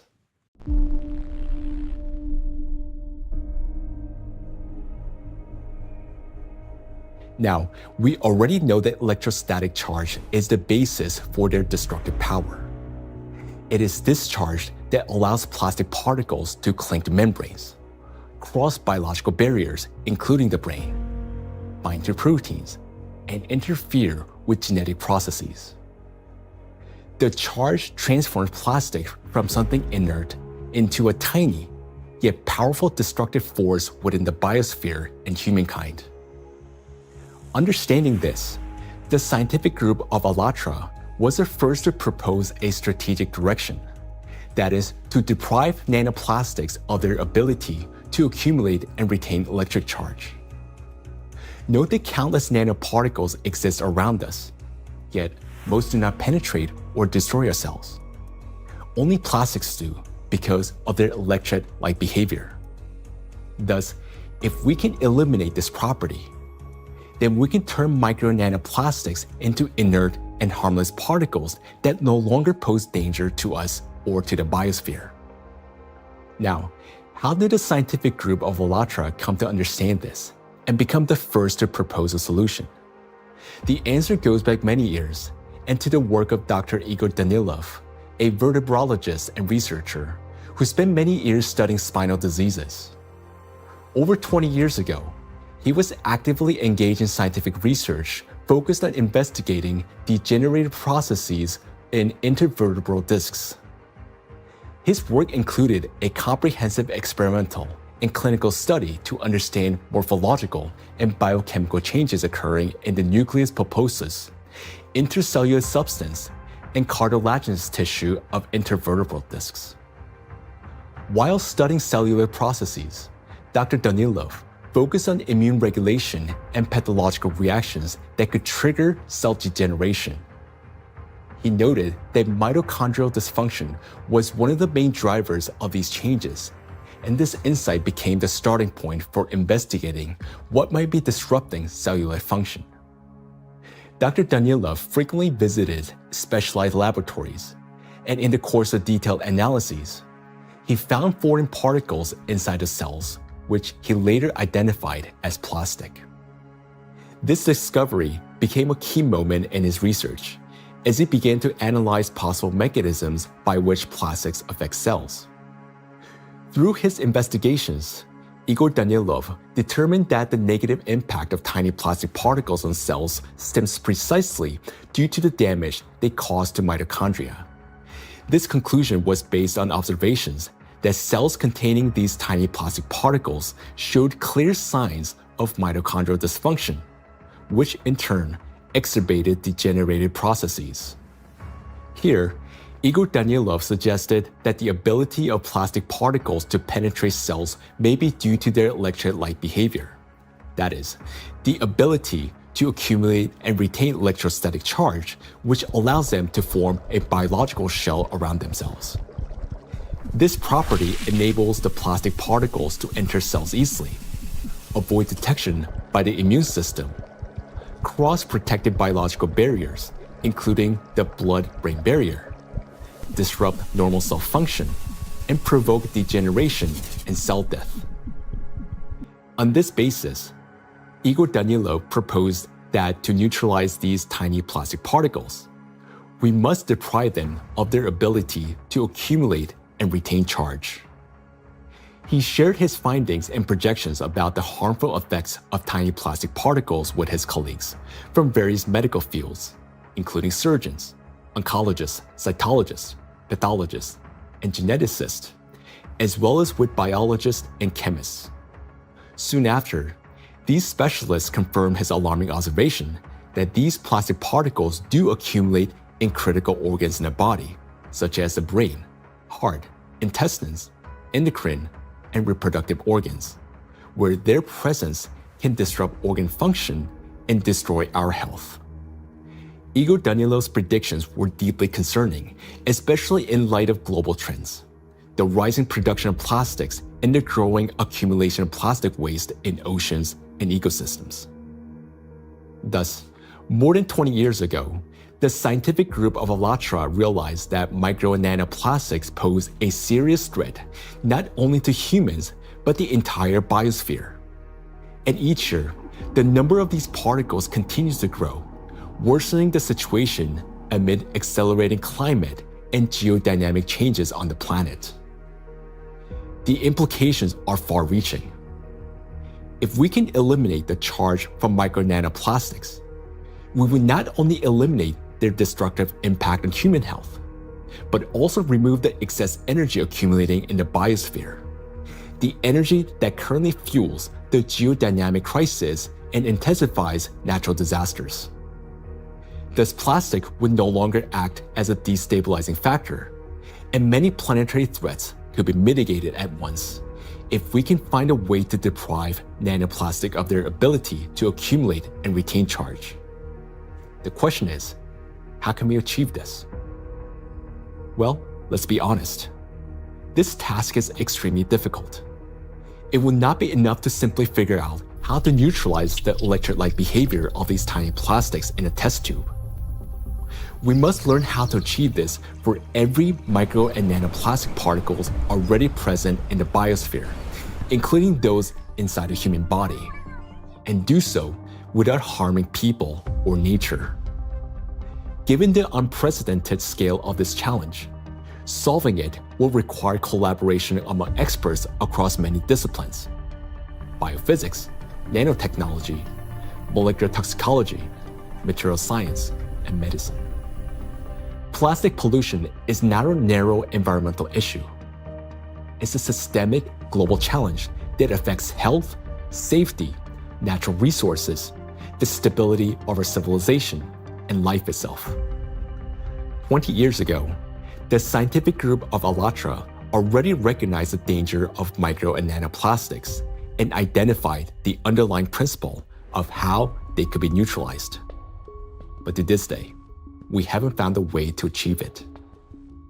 That is why ALLATRA calls for unification of the world's scientific potential, a message that is unfortunately often misunderstood. Uniting scientists doesn't mean locking them all in one giant laboratory until they find a solution. Rather, it means fostering open international collaboration where experts from different fields freely share knowledge and work together toward a common goal. It's about aligning research methods, promoting open data exchange, developing compatible monitoring tools, and making coordinated policy decisions. The scientific community has already proven that such collaboration is possible when humanity unites around a common goal. Consider the Human Genome Project. Hundreds of institutions across dozens of countries, operating under unified data standards, achieved a breakthrough that transformed the course of science and medicine. In the same way, addressing the plastic crisis will require global cooperation, a collective effort to protect both ourselves and our planet. The ALLATRA International Public Movement actively supports the initiative of Pope Francis, Laudato Si, which seeks to raise the awareness of the importance of protecting our common home, the planet Earth. It is very important to emphasize that Laudato Si is far more than just a call to care for nature. It is a practical and scientifically grounded guide, a roadmap for transforming our world and creating a better world for future generations. The encyclical provides a clear direction toward a sustainable future, uniting ecology, climate justice, and humanity's shared responsibility for protecting our common home. The ALLATRA movement, fully embracing these principles, views Laudato Si as a powerful catalyst for global cooperation in addressing environmental and social challenges, and preserving the delicate balance of our planet. Cardinal Peter Turkson, the Chancellor of the Pontifical Academy of Sciences, is widely recognized for his dedicated work in ecology and social justice. Thanks to his educational efforts and tireless advocacy, the encyclical is widely disseminated worldwide as a practical guide for safeguarding our planet. It is a great honor for us to introduce Cardinal Peter Turkson, who will speak about the efforts being made to promote the encyclical Laudato Si and to put its principles into practice. So, question is, how can we get Laudato Si to be widely read? Of course, it's a book that is there. I have presented it at the United Nations. I presented it at UNESCO in Paris. I presented it at Davos World Economic Forum. So I've talked about Laudato Si in several environments. I've also had a chance to present it even in university groups. Ohio State was the first group that wanted to hear about Laudato Si. And since then, I've been in Dayton, I've been in San Diego. And therefore, to get Laudato Si well known, we decided to create what we call Laudato Si Action Platform, which identified, in fact, 7 actors of Laudato Si. So churches means churches, mosques, synagogue, all places of worship, places of studies, basic university type of studies, educational centers, offices and factories. So we identified these 7 groups and say, okay, follow a team for 7 years and see what you get. Okay, all of that was to popularize the content of the encyclical Laudato Si and to encourage and enable people to put it into action or practice. So it's not just something written, but something that's actionable. And 10 years now, okay, this is 2025. Laudato Si was published in 2015. It's difficult to identify or talk about places we still have not heard of it.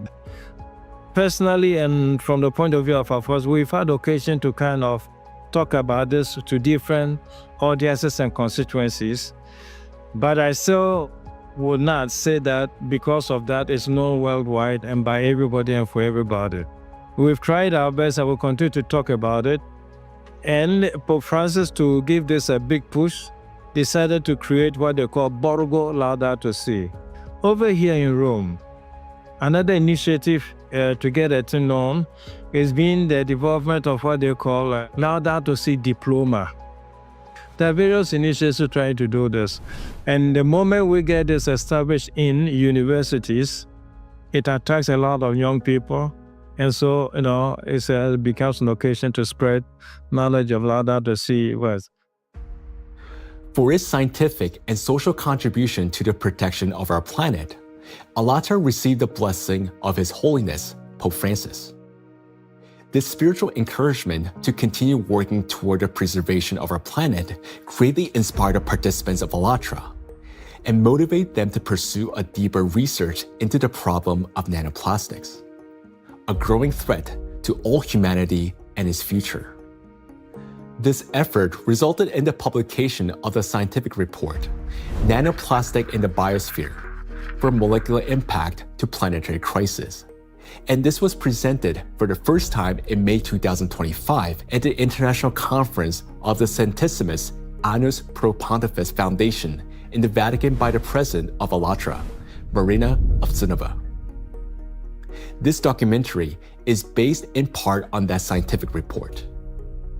Such fundamental study into the threat of nanoplastics became possible through the international cooperation between the scientific group of ALLATRA and the Bolivian Catholic University, San Pablo.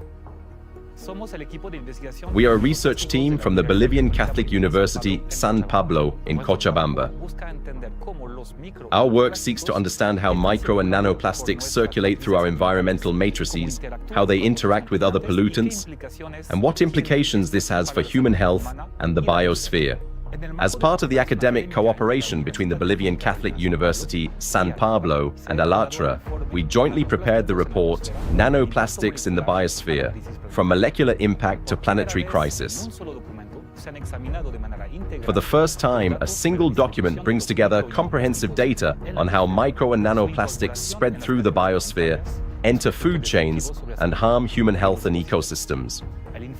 The report is the result of an extensive interdisciplinary analysis that encompasses ecological, climatic, medical, physical, and chemical aspects of the harmful impact that micro and nanoplastics exert on the biosphere and human health. The global threats facing humanity require united international action. And today, we have a clear direction. Thanks to the scientific group of ALLATRA, we not only recognize a problem, but understand its underlying physical nature, the electric charge that gives nanoplastics their destructive power. By addressing this cause, that is, by removing that charge and disarming the killer, we can give the biosphere and ourselves a chance to prevail. So we must use the time we still have. And this is not an exaggeration. Our cognitive abilities are rapidly declining, and this is serious.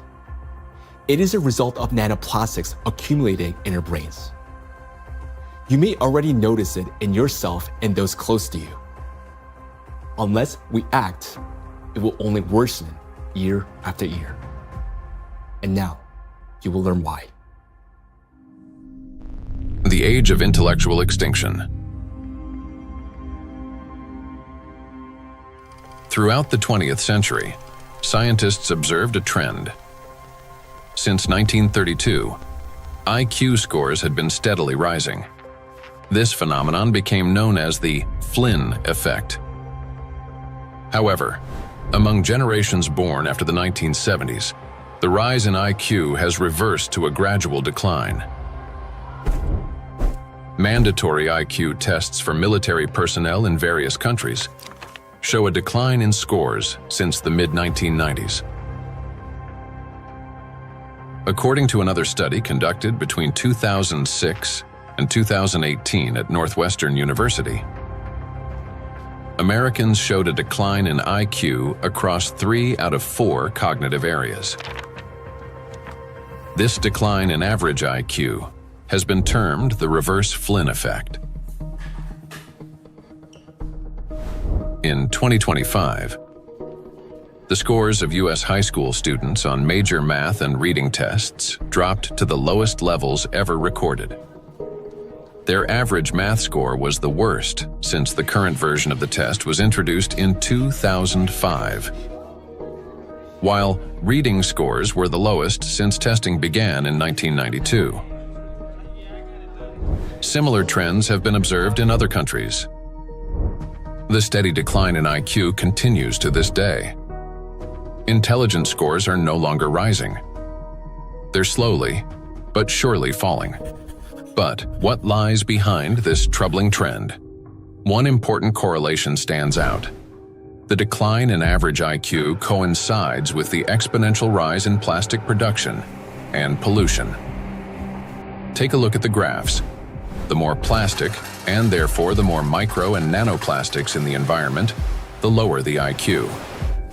This shows a clear link between increasing the amount of plastics and declining cognitive abilities. And that is deeply alarming. This isn't just a statistical correlation. As plastic production has skyrocketed, our daily exposure to micro and nanoplastics has risen with it. Charged plastic particles can easily pass through biological barriers, including the blood-brain barrier. Once inside the brain, nanoplastic particles accumulate not only in neurons, but also in glial cells, the very cells that nourish and protect neurons and help form neural connections. There are many more glial cells in the brain than neurons themselves. Electrostatically charged nanoplastic disrupts the function of glial cells, triggering inflammation and chronic stress, setting off a continuous cycle of destruction inside the brain itself. For the brain, chronic stress and inflammation are like a computer running on a critically low battery. When the battery is nearly drained but dozens of programs are still running, the system automatically switches to power-saving mode, shutting down energy-intensive applications to avoid overheating or freezing. Our brain works in a similar way.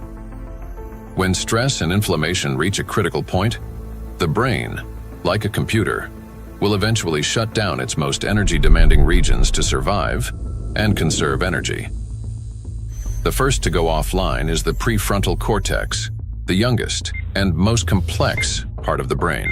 It's considered the control center, responsible for such essential functions as intelligence, behavioral regulation, and the ability to think logically, consistently, and rationally by comparing facts and drawing conclusions. The most dangerous part is that the shutdown of the prefrontal cortex happens silently, without our awareness, and we won't even realize it. The brain will switch to its basic survival programs. The ancient rapid response system, the limbic system, takes over. Its key structures, the amygdala and hypothalamus, trigger the fight, flight, or freeze reaction, fast, impulsive, and without time for reflection. These systems will still stay active for a while because the brain identifies them as critical for survival. As a result, rational decision-making gives way to panic. Creativity and intelligence are replaced by degradation and dullness. Empathy fades, replaced by indifference or aggression. Electrostatically charged plastic particles that enter the brain interact with neuronal membranes, activating microglia and continuously fueling oxidative stress and chronic inflammation.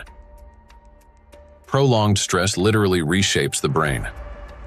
In the prefrontal cortex, the center of analysis and control, neural connections weaken and disintegrate. Similar changes occur in the hippocampus, the region responsible for memory and learning. Neural connections fade away, and the hippocampus deteriorates. In the amygdala, the centers of fear and anxiety, the opposite happens. Connections strengthen, anxiety and aggression intensify, and panic attacks may develop. The brain reorganizes itself. Instead of thinking and analyzing, it starts operating on instincts. In doing so, it loses the ability to recognize real danger and respond appropriately. This isn't a temporary reaction. It's a fundamental restructuring of the brain. The capacity for learning, cooperation, and rational decision-making declines. This may help explain global trends we see today in society. A decline in average intelligence, a rise in anxiety and depression, an increase in aggression, impulsivity, and issues in social relationships. As the amount of plastic in the environment continues to grow, the reverse Flynn effect will only become more pronounced. People won't just become less intelligent, they won't even realize it. They'll become captives of a reality distorted by their own brains. As a result, humanity will lose the ability to perceive the world, events, and even obvious threats adequately. They'll no longer be able to connect facts logically, and therefore will lose the ability to make sound decisions. That will mark the end of human thinking. Our cognitive decline is already underway. This is not a prediction, but reality. Plastics are making us less intelligent and less capable of responding to crises. They're damaging the regions of the brain that are responsible for memory, attention, problem-solving, and creativity. The very abilities we urgently need to achieve scientific breakthroughs and to find a way to neutralize the threat posed by micro and nanoplastics. And we have very little time left to make the right decisions. Yet, the loss of intelligence is not the worst that awaits us. Prolonged exposure to micro nanoplastics and their accumulation in the brain that leads to gradual failure of even our most basic survival functions. In other words, we risk losing not only our ability to think, but our very ability to live. And if that sounds like an exaggeration, consider the bees. Because their body mass is much smaller, the concentration of plastics in their brains is much higher. They already live in the world that we are now rapidly entering. Microplastic can enter a bee's body through its thin cuticle, or along with food. and within just 72 hours, it reaches the brain. From there, as in humans, it triggers synaptic damage, neuroinflammation, cell death, and neurotransmitter disruption. The bee loses body mass, its metabolism slows, and its immunity weakens. Its sense of smell, memory, and navigation begin to deteriorate, and bees stop recognizing their own colony and can no longer find their way back to the hive. With prolonged exposure to nanoplastic, the damage becomes fatal. The bee's nervous system collapses under the strain, and some simply drop dead in mid-flight. Look at this photo. You can see the brain of a bee that has been penetrated by nanoplastics. This amount of nanoplastics was enough to cause serious cognitive impairment in the bee. What is a critical point beyond which, like the bee, we stop recognizing the world around us and die on our way home? If nothing changes, this is a future that awaits us. It's also important to acknowledge that there is no safe level of these chemicals in the body. So while the manifestation may take time at a lower doses, it is not immune, that at lower dose it's safe to have that. And why is it important? I think it's important for so many reasons, because as soon as we define the threshold, various special interest groups would argue to keep micro nanoplastic concentration below that level, whether it's in soil or in water or whatever that is. And what does that mean? Is that we are allowed to have some degree of micro nanoplastic in our sources, air, soil, water, and so forth. But it's a cumulative impact, we have to remember. It's not a particular threshold at any given point in time in the source of whatever we are consuming, but it's a cumulative impact in our brain. And we don't know that, honestly, because it's the factor of time there is going to be different for bee than for a young child who doesn't have a fully developed brain versus an adult brain. Let us recall that a single nanoplastic particle in the human body is not equivalent to one dead cell. After destroying one, the same particle does not stop. It continues traveling through the body, killing one cell after another. So even the tiniest amounts of nanoplastics will damage the brain. And that's why there's no such thing as a safe concentration. And there will never be. The only difference lies in the rate of destruction. That is, the more nanoplastics there are, the faster the process. These plastic particles destroy the biosphere and the cells within our bodies. They damage organelles and biomolecules, including mitochondria and DNA, leading to reduced energy production, genetic mutation, the breakdown of neural connections, and the disruption of brain signals that regulate our organs and vital functions. All of this happens imperceptibly as we go about our daily lives. Yet, inside the brain, a silent systemic destruction is already underway. The question is, will we as humanity recognize the full scale of this threat in time and find a way to strip micro and nanoplastics of their ability to accumulate and retain electric charge? A threat that must not be ignored. The more I've learned about nanoplastics and how widespread they are and their harmful biologic effects, the more I am really, really concerned about just exactly what's going on, how much it's going to affect now us and future generations, and it's very sobering. And I think it's very important that people need to understand that it's maybe not the big, plastic part which is out there somewhere, but it's the breakdown of those particles, even smaller of these products, in all the time smaller particles, which is then the big danger for us, and that is, I think, something which needs to go into the head of people, because then and in their minds, so they understand that this is might be an avalanche which just comes down the road, but it will come. Or might come, if we don't do anything about it. So that's my point here. So we can't just leave it like that, The most frightening aspect is that nanoplastics interfere with the most fundamental processes of life. Their electrostatic charge breaks bonds, distorts bioelectric signals, and destroys the harmony that exists between cells and entire organisms. It also disrupts the impulse of life, the signal that links a bee to a flower, a tree to the forest, a neuron to the brain. It silences rhythms that have resonated in unison for centuries. This is a threat that cannot wait. It must be confronted now. It is a matter of survival. We can do as much, research and scientific community does whatever it does, but until this alarm goes to the public, nothing will change, right? It's not a science problem anymore. Science has clearly shown what it wanted to show.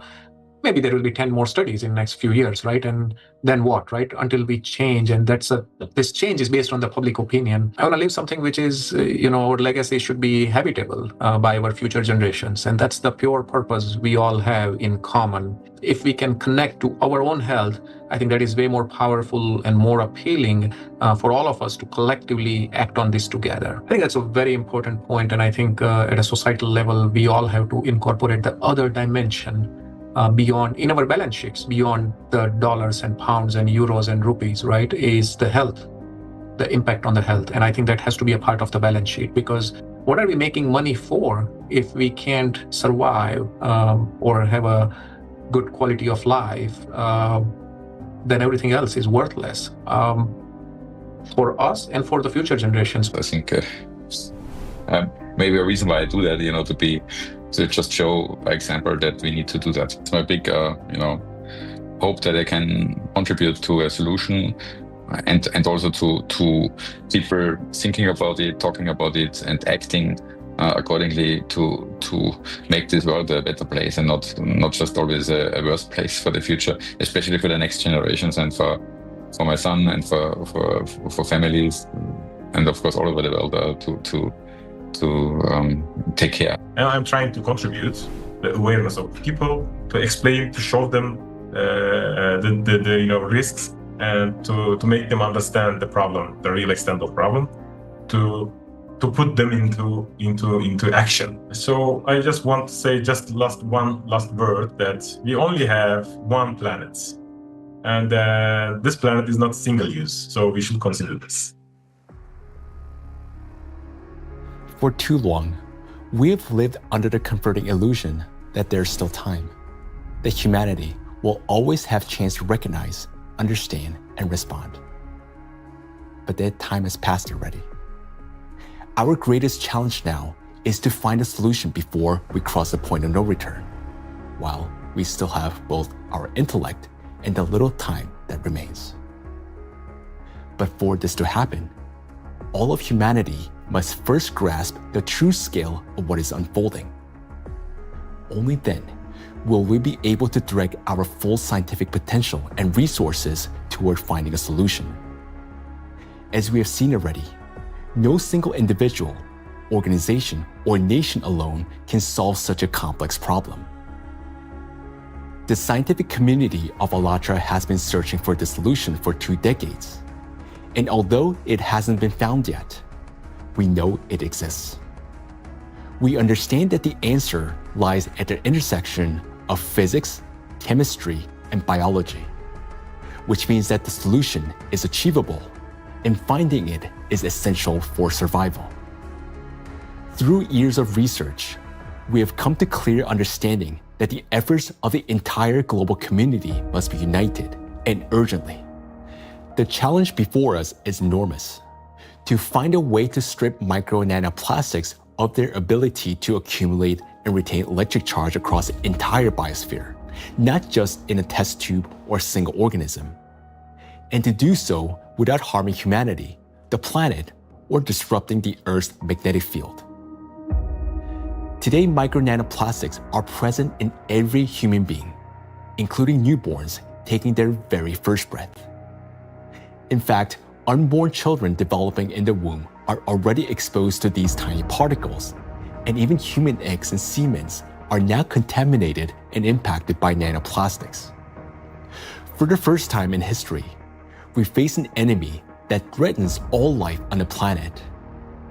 And unless we change the course, this crisis will only deepen. Nanoplastics have indeed become the only true enemy of all humankind and each of us. I want to say that now, is not the time for geopolitical rivalries or economic wars. It is not the time to build new empires. When one realizes that they're dying, it makes no sense to start building a new house, especially when no one will be left to live in it. And above all, we no longer have a time for military conflicts. There's no sense in killing one another when we're already being killed by a common invisible enemy, although some don't even realize it yet. We cannot remain indifferent to this threat because our future depends on whether we're capable of setting aside our divisions and uniting against this killer, nanoplastics, which threatens all life on our planet. The question is, are we capable of truly understanding all this? Or has nanoplastic already damaged our minds to the point where we don't even recognize the mortal danger hanging over humanity? If we can still see the reality for what it is, then we're obligated to act, to find a solution while we still can. We cannot shift this responsibility to the next generation, because if we fail to find a solution now, there will not be any true generation. And knowing this, giving up would mean betraying ourselves, our families, our children, and all of humanity, condemning all life on this planet to slow and inevitable death. Each of us, if still capable of understanding this threat, can contribute something meaningful to this effort. Only by acting together can we solve this monumental challenge and preserve the most precious thing that we have, life itself. Life is worth fighting for.